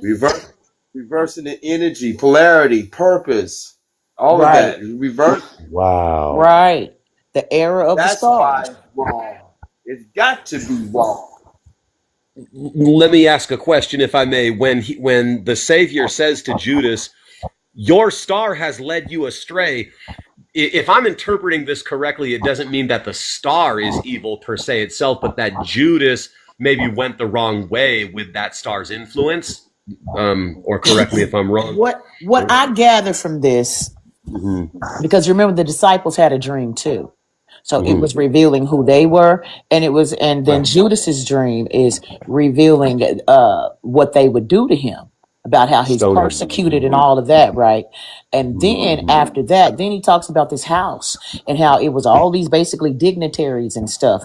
And I feel like what this text is conveying is based on Judas's probably excitement when talking about this house. When he says your star has led you astray. In other words, you interpreting that correct. That's them persecuting you to try to get you to join this big house. Same way these secret societies put pressure on you and persecute you to get you to try to join them. So, and when he's talking about this, he said, this is a grand house. Where does it, let me see, go back to what he says. No person coming. You become the 13th. Where is it? It's above verse 46 there. Okay, so it's okay. The page that I see it. So he says, he says, and I also came to a place where after you. So whatever's missing right there, he said he came to a place where something after you. So in my opinion, it would be that he's saying something that when he came to a place that he thought it was associated with Yeshua or what Yeshua taught. And then it says, I saw a house. We know that house is symbolic of temple, church, all of that. Worship, house. And my eyes could not comprehend its size. Great people were surrounding it. So the way he's talking about, and that house had a roof of greenery. And in the middle of the house was a crowd. So this is a house, everybody wide as the gate. So he's talking, in my opinion, he's talking about this house as if it's something great. He's saying, yeah, they was persecuting me, but then I saw this great house. The persecution for them is what they still do today with the chosen ones, with the humiliation to get you to join this quote unquote great house, this society. Wow. So his star led him astray is the misinterpretation. Is the misinterpretation. Okay. He's thinking this is a good thing that he's seeing with this house. So he's saying your star or your soul, has led you astray. Same way there's two paths that we can walk, We have how I talk about free will, in the sense of free will is, you're standing in front of the stove and you turn on the fire. Right. You can choose to put your hand in the fire and you can choose to not put your hand in the fire. You can't make the fire not hot. There are certain set things. You can choose this or you can choose that. But if you choose this, your life will go this way. If you choose that. So his star leading him astray, he's seeing the error as a good thing. But even in this, it's in a certain sense denoting the great deception. Right. You see it? It's the great deception. Your stars led you astray. But at the same time, it's also teaching somebody who was like Judas from the race of the perfect man whose mind thinks on a different level. It's teaching him how cunning that this deception of this great house with all these dignitaries, people surrounded, will be. Right. And it kind of takes me to another thought that I've had where if you see collectively people running towards it, right? You should run from it. Right. The scriptures say, wide is the gate that leads to destruction, and there be many that enter in, but straightway and narrow is the path to eternal life, and there be few that find it. Ashe. Go ahead, Calf. Let's pick up where we left off. Absolutely. Where are we? What verse are you? Where Judas said, right there, it's going to be below verse 46. Today is a great day. I'm learning so much. This is a very precious treasure of a gospel, this gospel of Judas. This is very important that we have this book. Right. Goes right along with the ALJ. Right. Yes, great mother. Judas said, Master, could it be that my seed is under the control of the rulers? Okay, did y'all today hijack my soul? Oh, hold on now. This is what he's asking. Did they get my soul? Did they trick me out of it? Right. I knew Alaris was going to chime in because I'm chiming in too. Now, the rulers we know are archons. That's right, great mother? The rulers mean the archons, right? Yes. Okay. Jesus, and so the rulers were basically talking about the ops, the bad guys. Right. In the AOJ, rulers, the archons are referred to as rulers, that word. Right. So Judas said, Master, could it be that my seed is under the control of the rulers? Jesus answered and said to him, Come, that I, 2 lines missing, fragmented text, but that you will grieve much when you see the kingdom and all its generation. When he heard this, Judas said to him, What good is it that I have received it? For you have set me apart for that generation. Jesus answered and said, You will become the 13th, and you will be cursed by the other generations, and you will come to rule over them. In the last days, they will curse your ascent to the holy generation. Now, there's a lot to unpack right there. I gotta pause. I know you're going to tell me to pause, great mother. There's a lot to unpack right there. Just right there. That further, literally furthers what I just said about the Romans and what they did, man. Yes. Now, one thing that I got to back up on, I'm going to insert it right here. I told y'all that Judah and Judas both mean praise. And right now, we got to go to Hebrews 7 to make this connection. Right. Hebrews 7. We'll start with, let me see, 7. Hold on, I got it here. Let's start with Let's start with 12. I'll read it. It says, Hebrews chapter 7, for those following along, verse 12. It says, for the priesthood being changed, there is made of necessity a change also of the law. For he of whom these things are spoken pertaineth to another tribe, of which no man gave attendance at the altar. Now, what didn't we just hear him talking about the altar that them disciples made and what they did on that altar? Okay, so this is saying, for of him whom these things are spoken of, they talking about this new priesthood, this other priesthood. It says, for he of whom these things are spoken pertaining to another tribe, of which no man gave attendance at the altar. So they didn't bow to that system. It says, for it is evident that our Lord sprang out of Judah, of which tribe Moses spake nothing concerning the priesthood. I didn't make that connection before. Judas. Come on now. 15 says, and it is yet far more evident, for after the similitude of Melchizedek, there riseth another priest who is made not after the law of carnal commandment, not after that altar, but after the power of an endless life. For he testifieth, thou art a priest forever after the order of Melchizedek. What does that tell? What order was Judas? What did you say from? the other day? Come on now. Wow. So this is where did the encoded. other priesthood come out of Judah? Our Lord, the one that came from Melchizedek, came out of Judah. Judas. And he just told him, you're going to be the 13th, and 13 is the number of Christ consciousness. He just told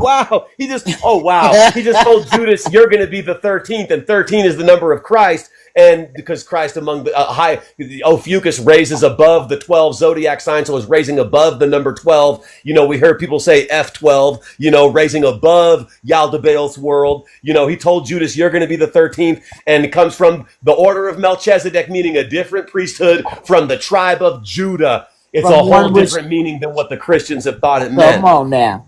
The one it talks about that altar, and he said, this one out of Melchizedek that's coming out of Judah. Moses didn't tell you that the priesthood, no priest was coming out of Judah. Levi was the tribe that the priest came from out of the 12 tribes. It was Levi.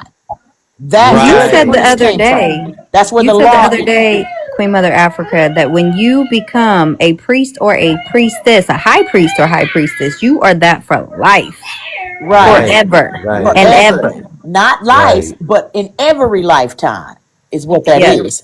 See, and even let me pick up right here at 18. It says, for there is verily a disannulling of the commandment going before, for the weakness and unprofitableness thereof. For the law made nothing perfect, but the bringing in of a better hope by which we draw nigh unto God. And inasmuch as not without an oath he was made a priest. For those priests were made without an oath, but with this, an oath by him that said unto him, the Lord swear and will not repent. Thou art a priest forever after the order of Melchizedek. Wow. So that's what that means. Come on now. So it's talking about the priesthood that comes after Judas. The ones that didn't serve at the same altar as them 12. The one that Yeshua told you are different. Come in here, let me show you the kingdom. The real kingdom. Come on now. Wow, this is very heavy. And I'm still like, so I want to unpack some of this. The one who reveals the knowledge is the one who's truly from the order of Melchizedek. Because remember, he told, reveal it, show it, point me out, tell the people who I am. The ones that do that, who they claimed is a betrayer of these people's covenant. When I talked about Judas, like I said, they wanted a sign to see if Yeshua was a part of their priesthood. A sigil, are you a Mason? Show us your mark. He ain't got no mark. My mark is that of an endless life. That no sign shall be given but that of the sign of the prophet Jonah, and that connects to this. He was made a priest not after the law because of his bloodline, but because he proved he had an endless life. You cannot unalive me. As many times as you did your crucifixion ritual, yet still I rise. Every time with more and more memories of where I come from. Still I rise. Wow. That's who from the order of the Melchizedek, not the one who conceals the thing, but the one who reveals the thing, who reveals Christ. That's the revelation. And this sheds a whole new meaning on Melchizedek too. Yes. Because and there's a lot of people that do esoteric deep dives into Melchizedek. Like if you type in Melchizedek on TikTok, you're going to see all kind of like esoteric videos, but no one's revealing it like this Gospel of Judas is revealing it according to how you're teaching it here, Great Mother. Because Yeshua hadn't revealed it to them. Because they are not from, how they be glorifying the chosen. Everybody who say they chosen ain't chosen. And then even when I talked about the different ranks, you have the called, then the chosen, then the anointed, then the appointed, then the consecrated vessel. In that order. The scriptures tell you many are called, but few are chosen. And even more fewer are anointed who stick with it long enough to get the anointing. And then even more fewer than that are appointed to where they begin to do this work as your work. The alignment of your destiny. And then consecrated vessel. See, a consecrated vessel is somebody that has been prepared for a certain thing in their youth. Like how GM started with martial arts at 11, 12, you say? Like how I began mine. I told my mom at 3 years old, I came to be a great woman of God. I got baptized at 12. I did. I received all at young age. That's a consecrated vessel. It starts early in childhood, and your whole life is preparing you for it. Because why? Because in every lifetime, because thou art a high priest forever. That's what a consecrated vessel is. Every body that your soul incarnates will be a holy temple. Everywhere your feet step will be holy ground. You understand?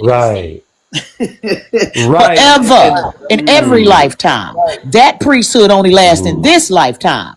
What the Levites, these quote unquote Masons and all these, that's this life. That's the priesthood of Levi. What the apostles, what the disciples started, that got people unalive and their kids and all of that. The Pharisee, yes. What he's talking about, this sheds a whole new light on what they call the order of Melchizedek. Because one of the videos I was watching earlier today, this dude was like, and what is this whole thing about order of Melchizedek? You hear this a lot, order of Melchizedek, this and that. And now it makes sense what the order, the priesthood, that priesthood that is divine, not from the Pharisees or the secret clubs. Or Come on now. Yes. Yeah, backing it up real quick, like where Judas said to him, because in the Gospel of Thomas it says when you look within you'll see the kingdom and you'll be disturbed and grieved at what you see, because he says right here when Judas heard this he said to him, that you will grieve much when you see the kingdom and all its generations. Jesus said when Judas heard this, he said, what good is it that I have received it? For you have set me apart for that generation. Like, it sounds like Judas is saying, what good is it that I've looked within myself and seen the kingdom because you have set me apart from the holy generation. Like, you're telling me I'm not to partake in that great generation. But Jesus said, you will become the 13th, which if I interpret that means something even greater.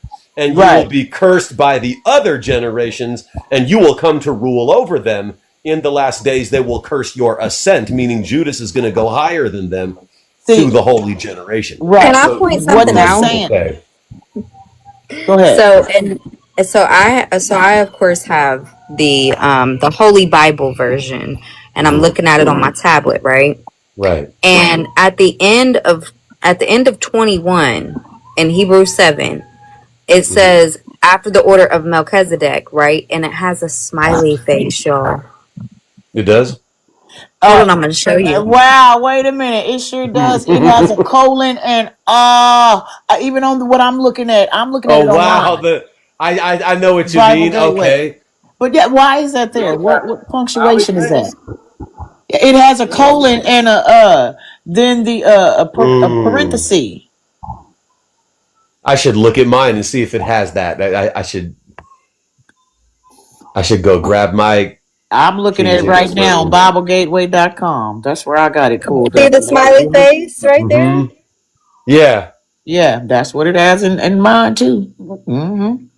Wow, so this is all encoded. The tribe of Judah, Judas. It's all esoterically encoded. Wow. Absolutely. That's what's going I on noticed here. the smiley face, and I'm like, why is this name It's smiling at winking at me? you. It's smiling at Right. you. How Right. do the religious So people not see this? because they haven't been shown. Because how will they know unless they'll be taught? GM brought up that scripture. How would they Wow. how will they be taught unless somebody be sent? Somebody, those are being sent to reveal Christ.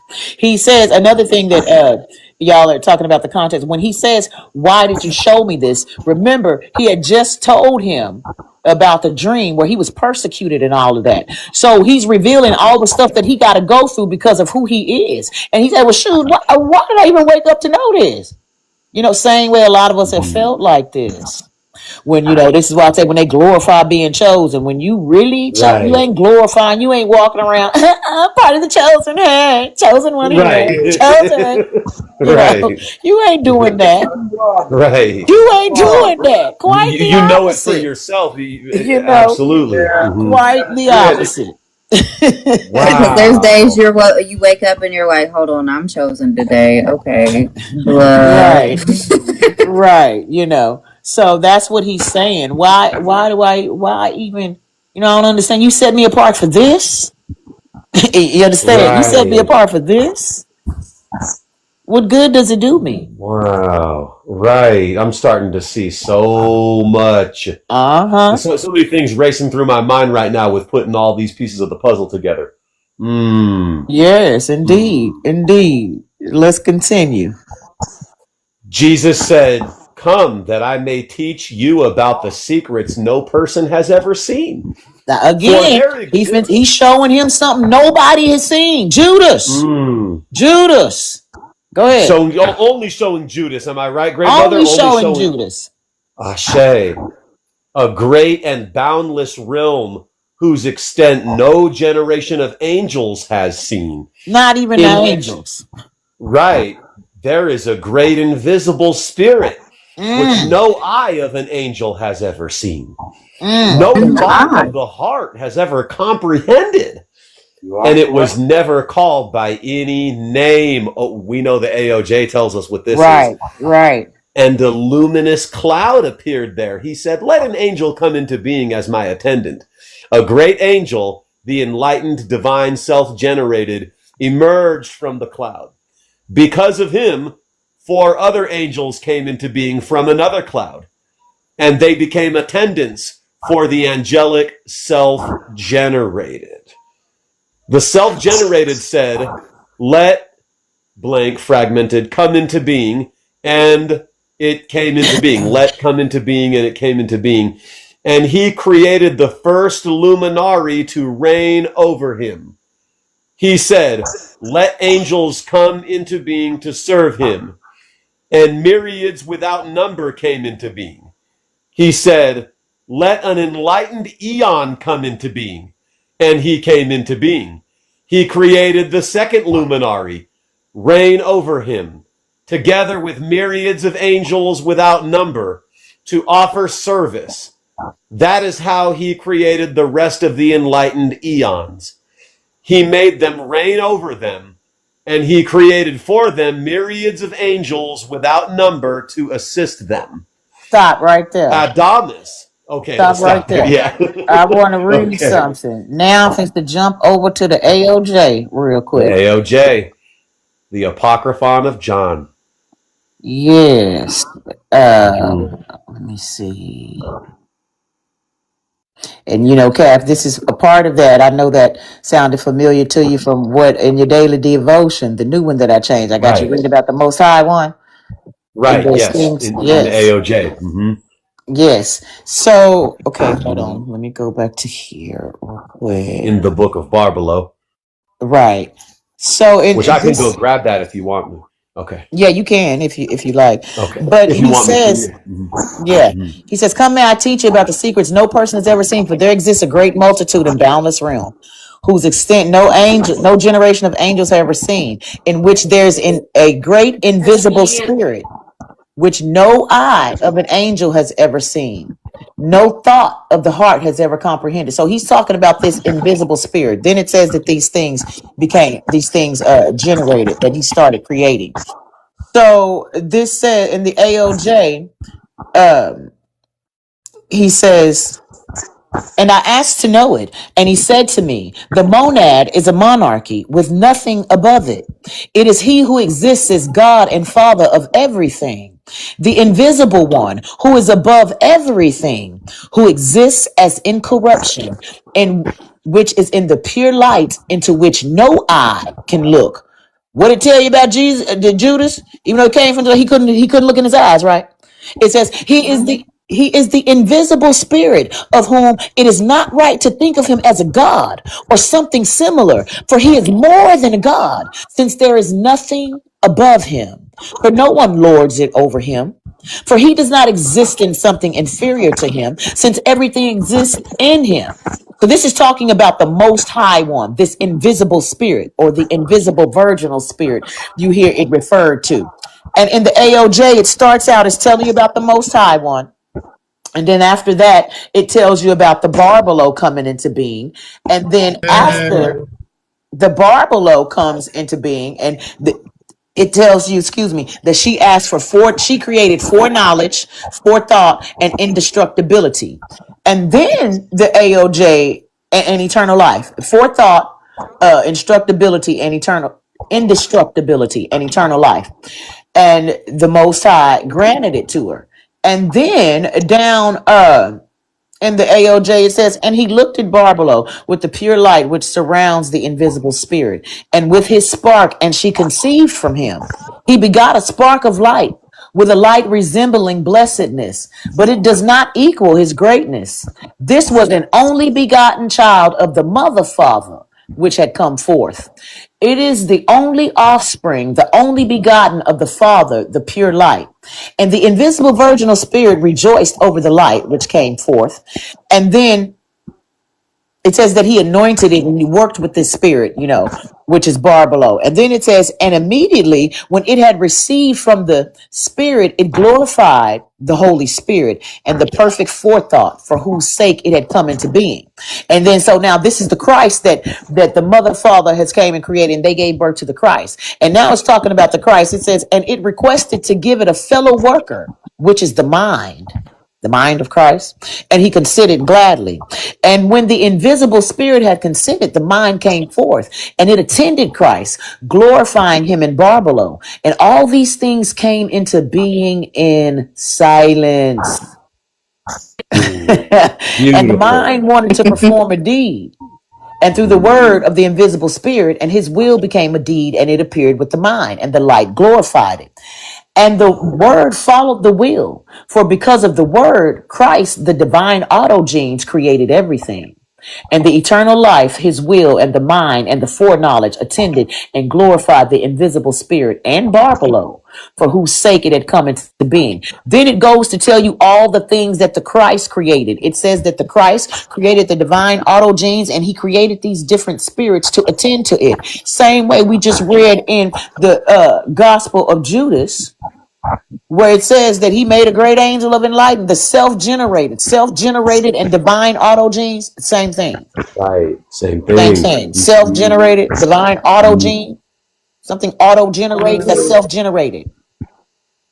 So it's telling you all these things that this Christ, and this is why I say these two texts coincide with one another, because now we've been talking about the race of the perfect man. You see, he said that in the beginning. Who can bring forth the perfect human out of you? So, and then this, when we get down here, when it's talking about all the things that Christ caused to come into being, that is also written in the Apocryphon of John, which is what I wanted to show you. It's talking about the invisible spirit. AOJ talks about the invisible spirit. That this Christ came from the true Christ, not the counterfeit spirit that Yaldabaoth created. Wow. I say. Wow. I mean, when you start to see so much confusion with the fundamentalist religions and the mainstream Christianity and the direction it's taken, the influence of Yaldabaoth, like if I was to go to Google and type in, is Peter Satan? It's probably going to give me some fundamentalist Christian answer. Right. Like it's going to say, no, he just said, get thee behind me, because he needed to go to the cross to unalive for our sins and whatever, Right. Are the disciples really bad? No, they are not bad. They actually carried on the mission of Jesus, is what that's going to tell you. That's what it'll say. Wow. That's what it's going to so tell you. much light. Clears up all the confusion. You start to see the real truth in perspective. Right. And even when we talk about the Adamas, where we're going to pick up in the AOJ, it talks about Pygera Adama. That's Pigera Adamas, Adamas. It talks about the fake Adam and the real Adam. But this is what he's talking about. He said this luminous cloud appeared, and then Calf, you left off at Adamas. And and that's okay. Because I know you taught me about this before, Great Mother, that Adam that Yaldabaoth grafted was sort of a flawed imitation of something Adamas that was higher, that he named it after that. Am I correct, Great Mother? Like based on the interpretation? Yes, because remember in AOJ, it said, this is the part where he, the day that Yaldabaoth saw the higher heavens, and he turned to his creation, to his angels and demons, and he said, I'm a jealous God, you should have no other gods before me. And when he told him that, he didn't realize by default, he was admitting that there were other gods, because at that point, Yaldabaoth thought it was just him and Sophia, and so therefore all his creation thought that it was just him and Sophia as the gods. But when he saw when he said that, when he saw the higher heavens, it says, then the voice came, and said, that's not so, for the man exists and the son of man exists. And the text tells you that the first man is Barbalo, the first womb man. So the son of man is the true Christ. So it tells you in the AOJ, when once he saw that, it said, in the whole, when the son of man, the image was revealed, it says, and the whole of the aeon of the chief archon trembled, and the foundations of the abyss shook, and the waters which were above matter, the underside was illuminated by the appearance of his image that had finally been revealed. So they saw the Son of Man. And then the text tells you that Yaldabaoth turned to his people and said, well, let us create a man in our image and after the likeness of God. Stop. Why would he say that, in our image and in the likeness of God?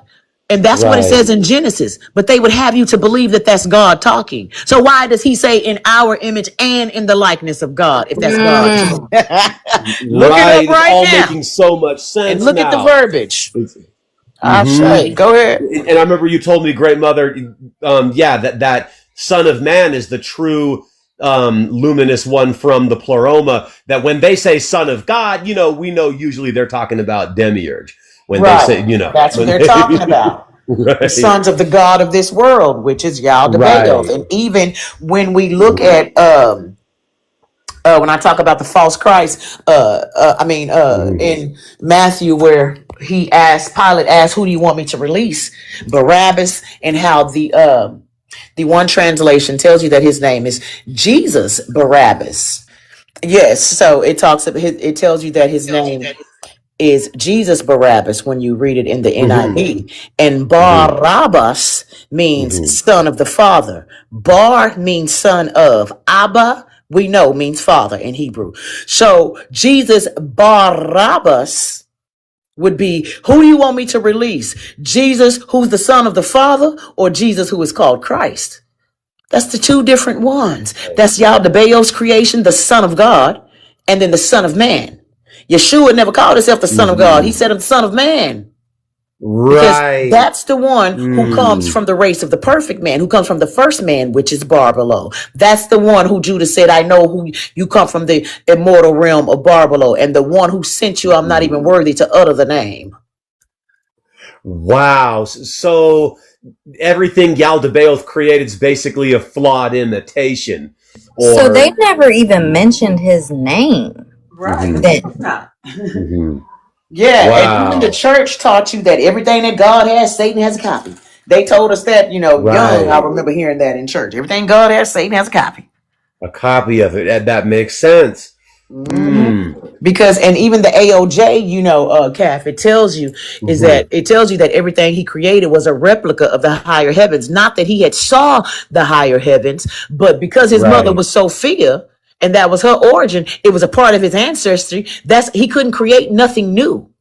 As we just read, he does not. The Most High don't exist in anything inferior to him, since everything exists in the Most High. So you ain't created nothing new, because you are a creation and something that exists within something. When you think that you are the creator, he thought that he was the creator. No, you exist inside. You are a fragment piece of a greater system, of a larger plan. But yes, so we have. He said, "Let us create a man in our image." We can do that too. That's what he did. And he created his false spirit, his false Christ. Say that again. Cast down your serpent. We could do the same trick you could do.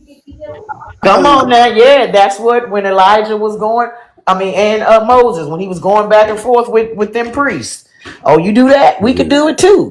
We could do it too. When Moses is snake ate up they snake. But it's always the rep. Oh, we got that too. Yeah. But there's always something that these could do that this one couldn't do.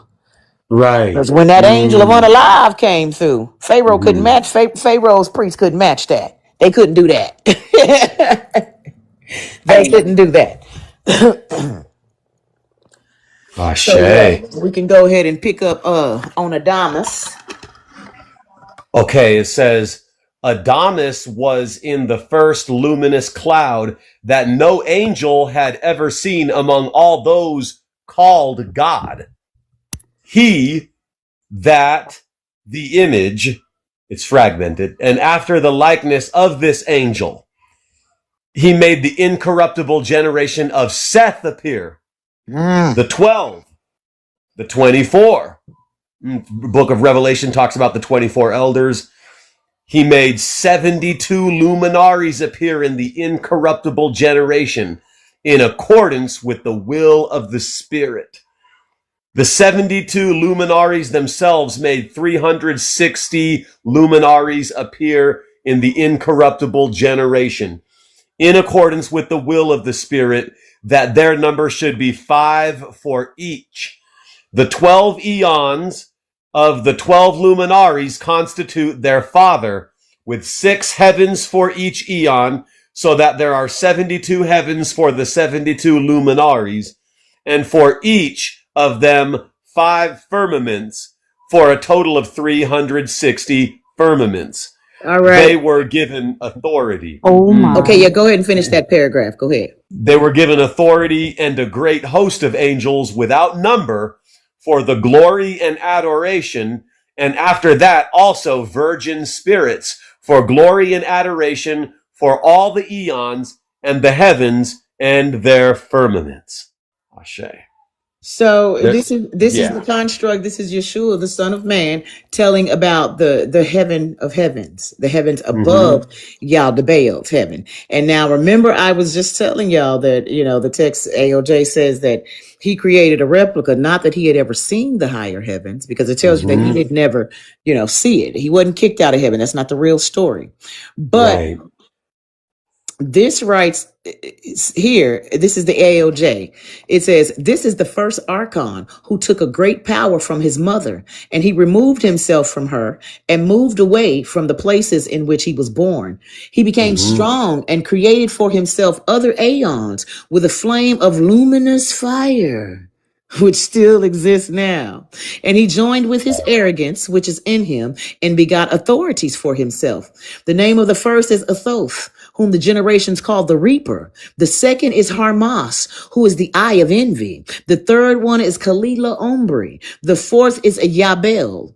The fifth one is Adoniah, who is called Sabaoth. The sixth one is Cain, whom the generations of men call the Sun, the Son. The seventh is Abel. The eighth is Abrasine. The ninth is Jabel. The 10th is Armupiel. The 11th is Melser Adonin, and the 12th is Belias. It is he who is over the depths of Hades. And he placed 7 kings, each corresponding to the firmaments of heaven, over the 7 heavens, and over the 5 and 5 over the depths of the abyss, that they may reign. And he shared his fire with them. But he did not send forth the fire from the power of light, which he had taken from his mother, for he is ignorance. So even with this, we hear the same. Didn't that just kind of sound like what Yeshua was just saying about them? The heavens is constructed, and it even goes. It even goes into deeper down. It says a couple of paragraphs down from there. It says, "And the archons created 7 powers for themselves, and the powers created for themselves 6 angels for each one, until they became 365 angels.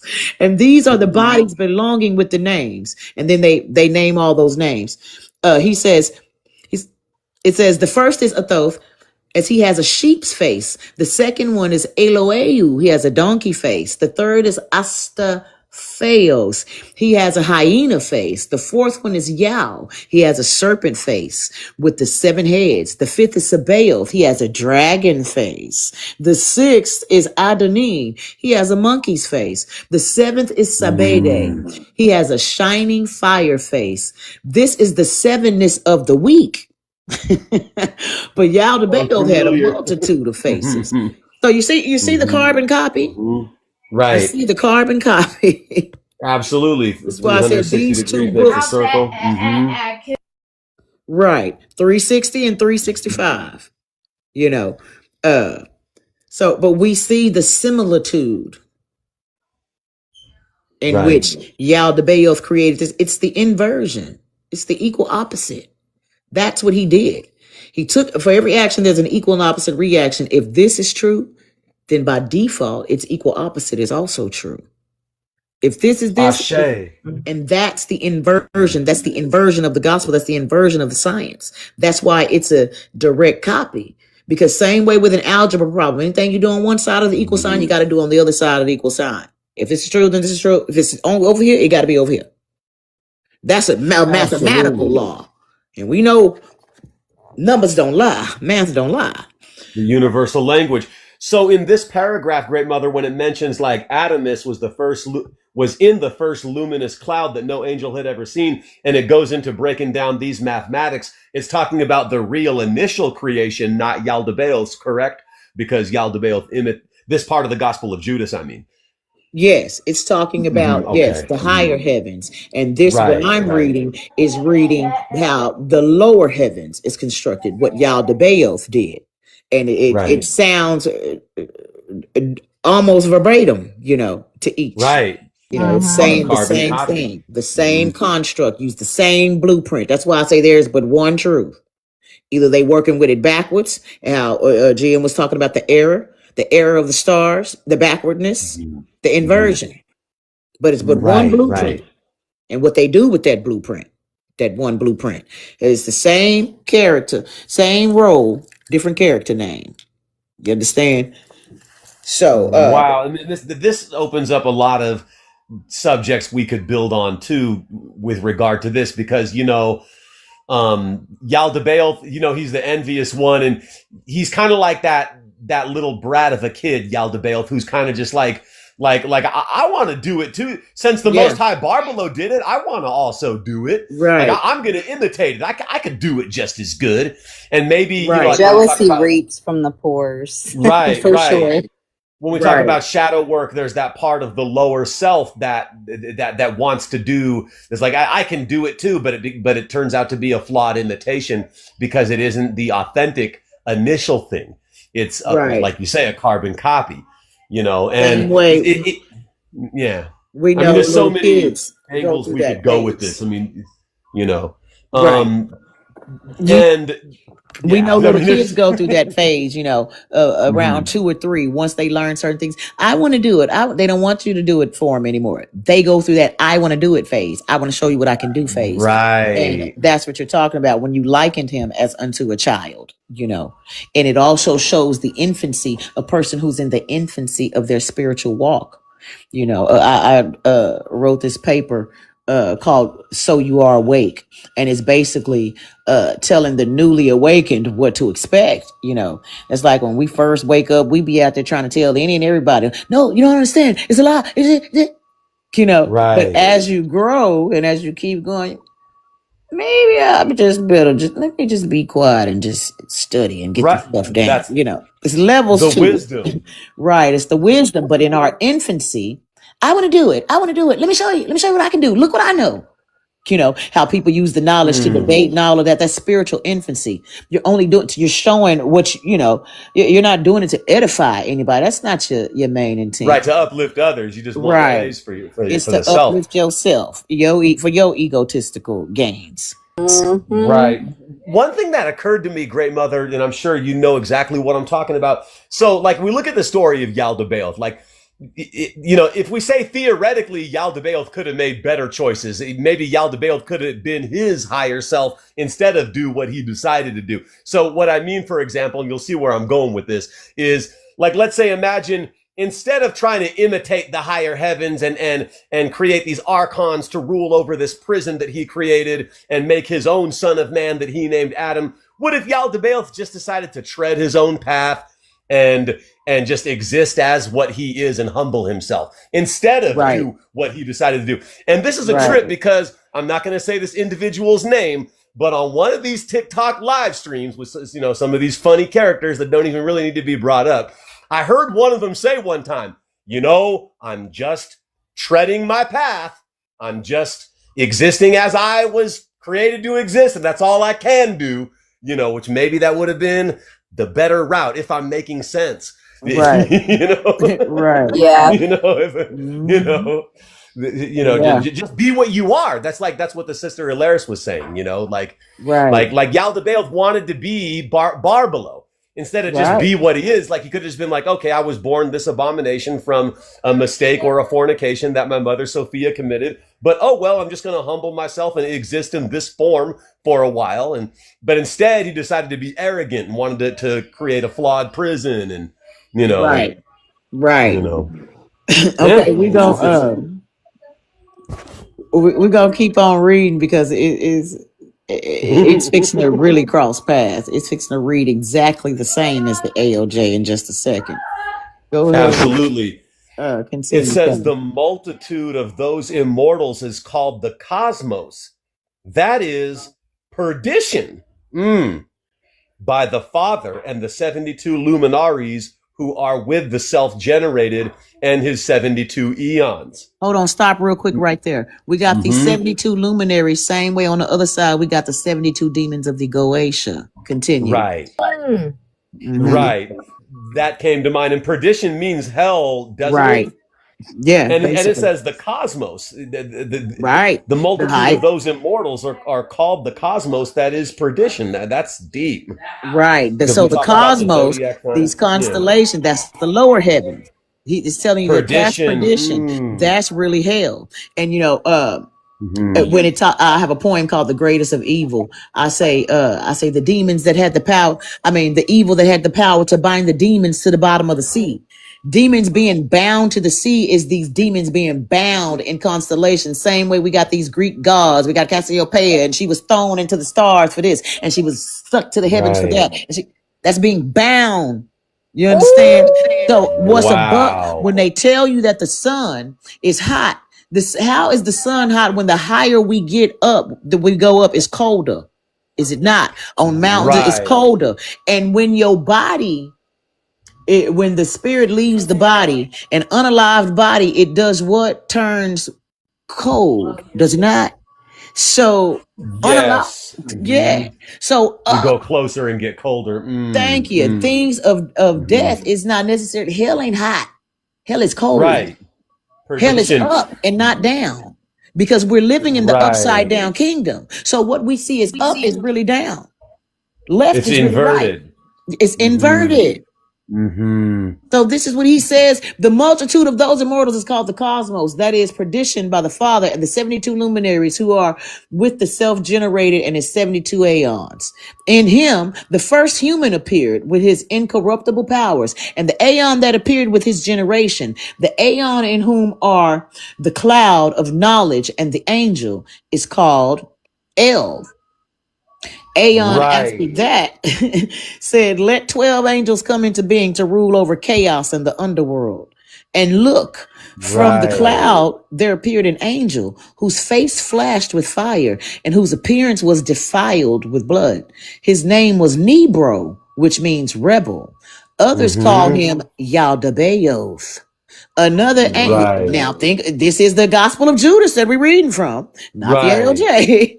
It says that his name was Nebro, which means rebel. Others call him Yaldabaoth. Another angel, Sackless, also came from the cloud. So Nebro created 6 angels as well as Sackless to be assistants, and these produced 12 angels in the heavens, with each one receiving a portion in the heavens. The 12 rulers spoke with the 12 angels. Let each of you fragmented, and let them fragmented generation. It says the first one is Seth, who is called Christ. The second one, Harmathoth, who is blank. The third is Galala. The fourth is Yobel. The fifth one is Adonias. Don't these names start to sound familiar? What I just read a while ago. These these are the 5 who Absolutely. rule the underworld and first of all over chaos. Then Sackless said to his angels, "Let us create a human being." After the likeness, after the image. They fashioned Adam and his wife Eve, who was called in the cloud Zoe.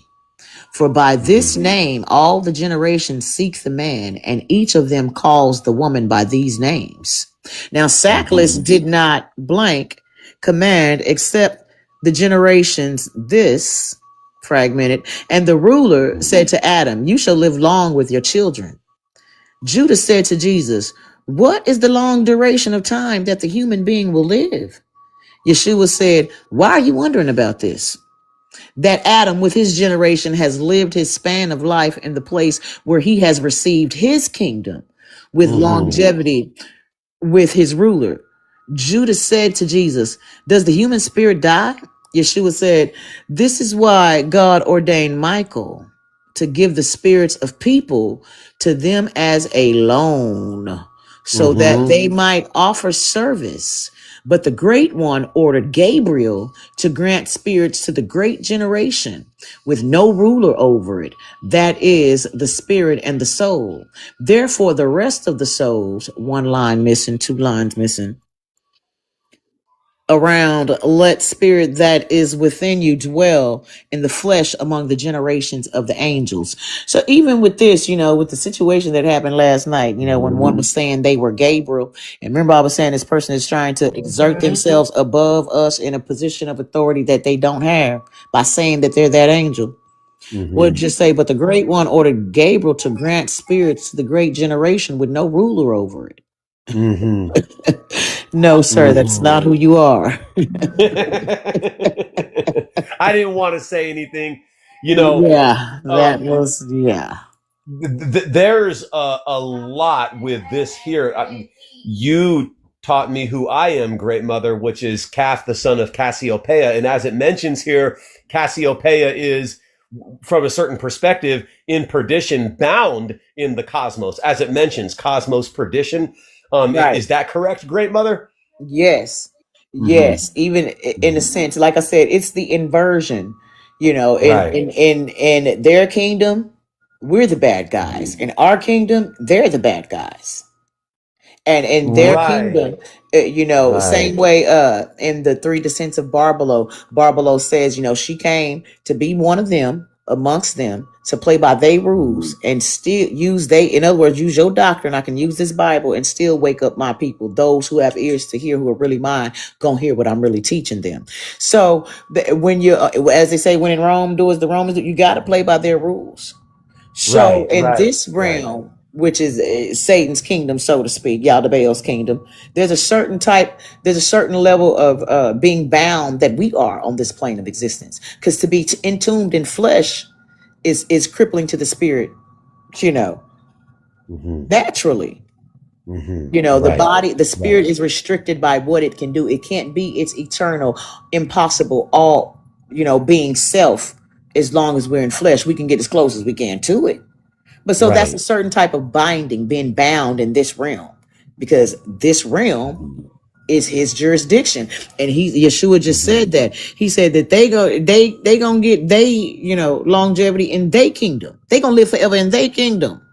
Same way when I see. I'm starting to get it. Yeah, and why you worried about that? He asked them. They gonna live forever in their kingdom.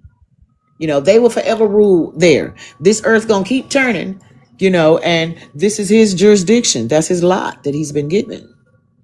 That makes sense why he said to Peter, "Get thee behind me, Satan," when Peter was saying, "Don't go to the cross. You stay here, stay alive. Don't depart." Or actually saying staying in unalivement, which, Right. the ancient Egyptians would talk about how those who have passed on are the ones who are truly living, and to be DEAD means to be in human, physical, earthly embodiment. Right. This is all making so much sense. So Cassiopeia is the divine feminine in a sense, or, there's the Ethiopian goddess Cassiopeia. And according to the story, the mythology, she's suspended in the cosmos, which that suspension, that stagnation can be looked at as a type of hell. Right. Indeed. Absolutely.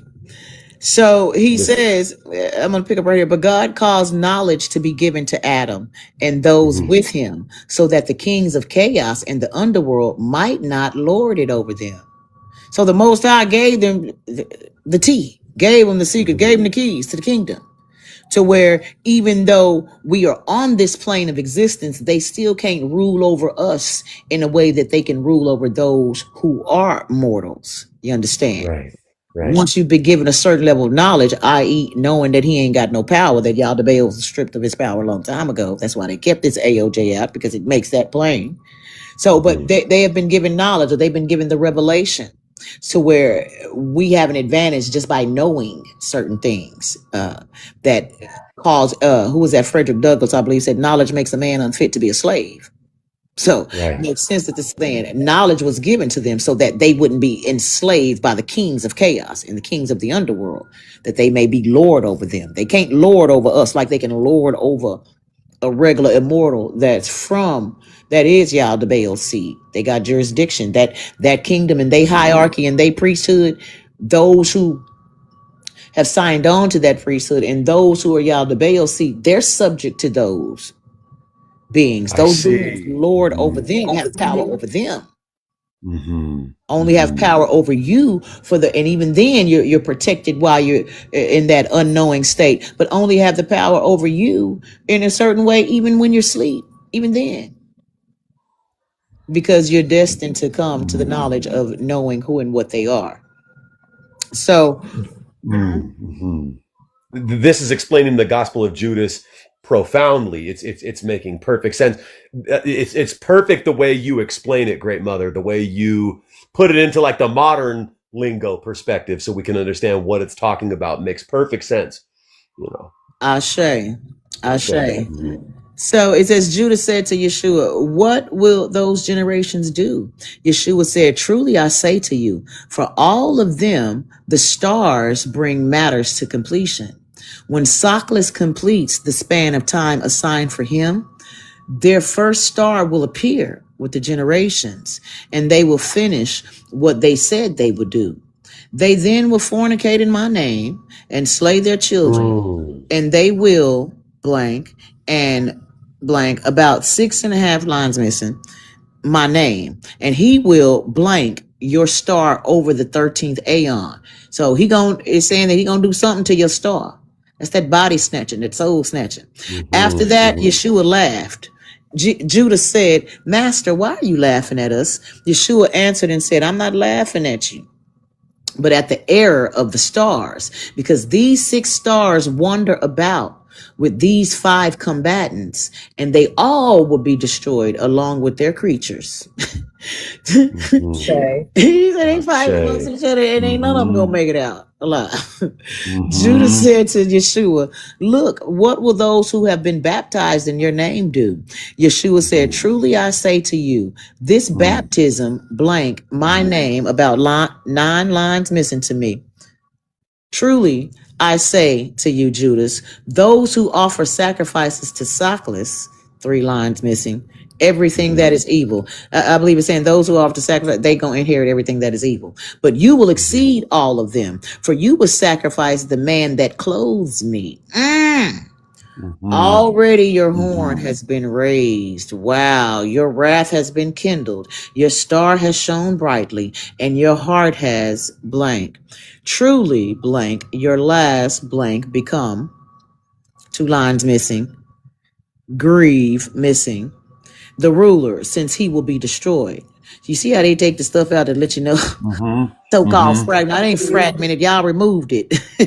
Right. Yeah. The ruler, since he will be destroyed. And then the image of the great generation of Adam will be exalted. For prior to heaven, earth, and the angels, that generation, which is from the eternal realm, exists. Come on, what did you hear that? And then the image of the image of the perfect man, the image of the great generation of Adam, the real Adam, Adam, Pagera Adamus, as the ALJ put it, will be exalted. Then it says, for prior to heaven and earth, so this heaven that we see above and this earth that we own, and the angels, prior to the angels, that generation, which is from the eternal realms, exists. So we come before that. Those who come from this race, before the earth, you understand, before the foundations of the earth were laid, I was. As Yeshua said, before Moses was, I am. Come on now. Right. I am. Been here. Day one. As That's they what say, that some are means. born, day one. Some are born in and some are sworn in. Born in. Born into the knowledge. It's my birthright to come to the knowing of this. I don't have to join your clubs because it's going to be unlocked in me. When you try to unalive me, you're going to be shown. When you run that ritual on me, I'm still here, still riding. Star still rising. Destiny still intact, still moving towards, still compass pointed due north to righteousness, and needle ain't waving. Come on now. And that's their job, to knock you off. And that's as long as, this is why I say, as long as you continue to keep righteousness in mind, you can't fail. You won't fail. Right. It's impossible for you to fail. Impossible. You come from the race of the incorruptible man. Incorruptible. Even when you may think you're walking in darkness, that is the part of the divine plan for your destiny. Right. You got to walk through the darkness to be the light in the low places. Only you being there is what gives those dark places light. You understand? And when you truly come to know that, this is why I say, yea, though I walk through the valley of the shadow of unalive, I will feel no evil, for thou art with me. Thy rod and thy staff, they comfort me. Thou preparest the table before me in the presence of my enemies. Surely goodness and mercy shall follow me the rest of my days, and I will dwell in the house of the Lord forever.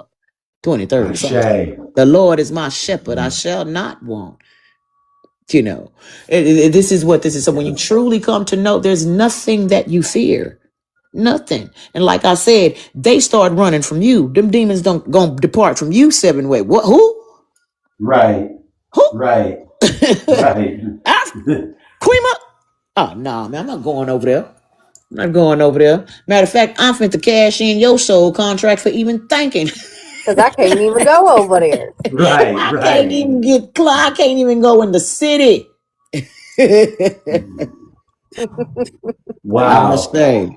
But there's a lot to this. It is. It's a lot in it. And like I said, now you're seeing it's coincide. It's testifying of the AOJ.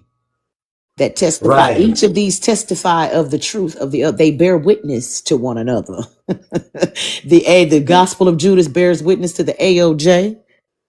And the AOJ bears witness to glued to so many other things when it comes to understanding and inner and overstanding what's really being taught, what was really removed, and why. Right.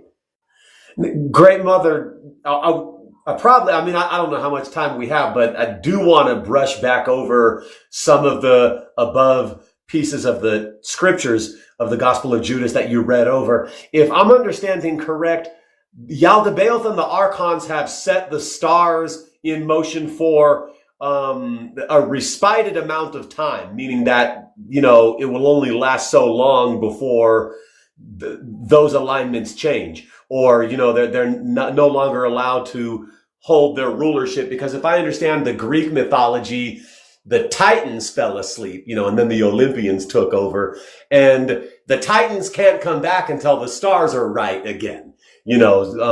Maybe there's a correlation here because, there was something we were reading in the above parts of the text. I have to scroll back through it about how the demiurge and the archons only have a certain amount of time with the stars in the position that they have them in based on how they set those things in motion, if I'm understanding correct. I have to go back to it. Right. I would say, because you remember it also says that they're going to reign there forever. I think right. With us, those who come from the race of the perfect man, that there will be a time where we will no longer have to incarnate in their realm, nor will those who are from the race of the perfect man be blinded now anymore, or have to even deal with that realm. But yet and still, those who have decided to be, they will reign there forever. It's almost like this bleep gonna exist. Now, the structure of it may change because the scripture tells us that heaven and earth will pass away. But that's talking about this heaven and this earth. Even the way I kind of wrote it in the Timeless Dynasty too. You remember at the end, the energy of the archons went to be the power, the electrical system. They were the negative electrical energy that was that powered the New Jerusalem city that descended. So they were reassigned because energy can't be created, destroyed, but transferred from one form to another. So they were reassigned. You understand? So there's almost a certain, it's like you are who you are, but you can be put in certain situations to where you're limited authority. Your authority is limited. Again, a lot of these things are speculation based on, and hypothesis. My hypothesis based on the things that I've studied and with how I interpret the things. But because, absolutely, like I said, the Bible tells us that heaven and earth is going to pass away, but we know that ain't talking about the higher heaven, because the interpretation that we've been given of that book is that even though it says in there they talk about higher heavens, but they would like you to think that what you see above, that's the only heaven. John says, I was caught up to the third heaven, and and all of these things are symbolic again of the body. The third heaven, we have the place in the brain called the third ventricle, where the fornix is, that sits in the center. So all of it essential is teaching about the temple, and or the house. Right. It's all itself. So when Judas was talking about that big house that he saw, all these dignitaries, and Yeshua said, your stars led you astray. It's like, in a certain sense, he saw some schizophrenic people. If the house is symbolic of the body, he's seeing all these people in this house. That sound like schizophrenia and certain symbolism. You know what I kind of go to, Queen Mother Africa? You know how, like, when Tweety Bird used to get knocked out, see the stars? Yeah. Right. Yeah. Right. But yeah, it's talking about, all these beings occupying one body or one house. That sounds like legion. I am legion, for we are many. What that one possessed man said when Yeshua asked him, who are you? What's your name? My name is legion, for we are many. That's what that is. Multiple personality disorder, like GM has been, talking about the past couple of days. All these people in this big grand house. That's that house that he saw. Yeah, that house that he saw. And when he was talking about it in a glorified manner, that's when Yeshua told him, your start and led you astray. In other words, that ain't no good thing. You don't want to go in that house. Right. I've been there too. I was deceived by that house too. Right. Yeah. Oh yeah. It's a part of the path. We got to walk through it so that we can be able to identify. We're allowed to walk through it so far before we're snatched out of the fire, as the scriptures talk about. And it's all about what it essentially is on the job training for us. Grateful for that. Because those secret club boys, they would like to pose as the order of Melchizedek. Right. They would like to. That is the illusion. Right. Or look like that. Exactly. It's posturing as being that when it isn't that. Right. Because they the ones who got to have a sacrifice and all that. And, that's what That's that club that Yeshua told them was going to happen. Came from what they started. Mm-hmm. Right. And we haven't gotten yet to the end of this gospel, which I've read through it, Right. I don't want to spoil anything, for those listening. Yeah, maybe I'll just shut up right here because I don't want to spoil the movie. You know what I'm saying? Like we got our popcorn, Yes, great mother. It's all just so profound because, and I've talked about these things many times, comparing and contrasting to how like the fundamentalist religious people look at it. Like you see that they have some truth, but they just don't have it in the right way in some kind of ways.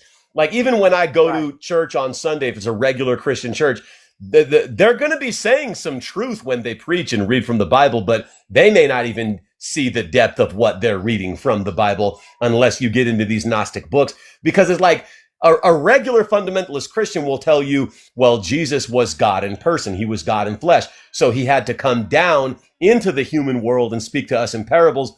But they're not seeing the bigger picture, that it was like he comes from the other higher realms into the demiurge's realm. So they're putting it, so the fundamentalist Christians, the regular religious people, they're like correct in a sense, but they don't have the whole big picture until you start reading some of these books. And it's just so eye-opening. How you take us back to certain texts that, like the AOJ, you go, I love that. It makes it all linked together. And I love that you do that. So gratitude. Absolutely. Gratitude. That's the only way to be a holistic approach, using all sources that you know of on the subject matter.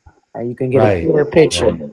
There's plenty of stories in the Bible and stuff that we've been taught that certain things just drop off. You'd be like, well, what? There is another part to it. They took it out. It drops off for a reason. So it's important that we study these different things and be open-minded and, consider the texts that were taken out, to consider the mindset of the ones who decided to take them out, considering how the church did Yeshua back in his day. So knowing that there's nothing new under the sun, is just the same souls playing different roles. If they did the truth of Yeshua, what he taught, if they hid it and concealed it back then, they're still doing it today. Therefore, as Alaris said, anything that they tell you to stay away from, run to that. Run to it. Run to it. Anybody that they tell you is evil, go check them out yourself. Right. Absolutely. Go check them out. As they say, amen to that. Amen. So to answer your question, I would say no. How's the live stream, Dad? Did he really betray Yeshua? Well, you would say no, and I understand how you mean in that. I would say, a certain way of thinking, yes, but not in the way that we were taught, because he revealed him. He betrayed him based on the ancient definition, the Latin definition of the term, tradire. So yes and no. But like I said, not in the way, the story that we were fed about what betrayal really meant is what Saron is. So both are correct. No, he didn't. Not in the way that they painted him to be. That was a part of his persecution. Like I say, his humiliation, his 1,000-year going humiliation ritual. Wow. That is still going right along with Mary Magdalene, with painting her as a whore. That she'd gone through the humiliation ritual all this time. And the unveiling of the bride is unveiling that she was actually the bride, not the whore. Right. That's the unveiling of the bride. Yeah. Wow. The unveiling of Mary Magdalene, the unveiling who she of the bride. really was. And who Judas really was, the truth being revealed, the revelation of Christ. Because as Hebrews 7 said, our Lord sprung out of Judah, the one that's after the order of Melchizedek, sprung out of Judas, the gospel of Judas, what was taught to Judas. With the smiley face. With the smiley face. Come on, with the smiley face. Their God comes from the priesthood of Levi, but our God comes from the tribe of Judah, who Moses said nothing about concerning the priesthood.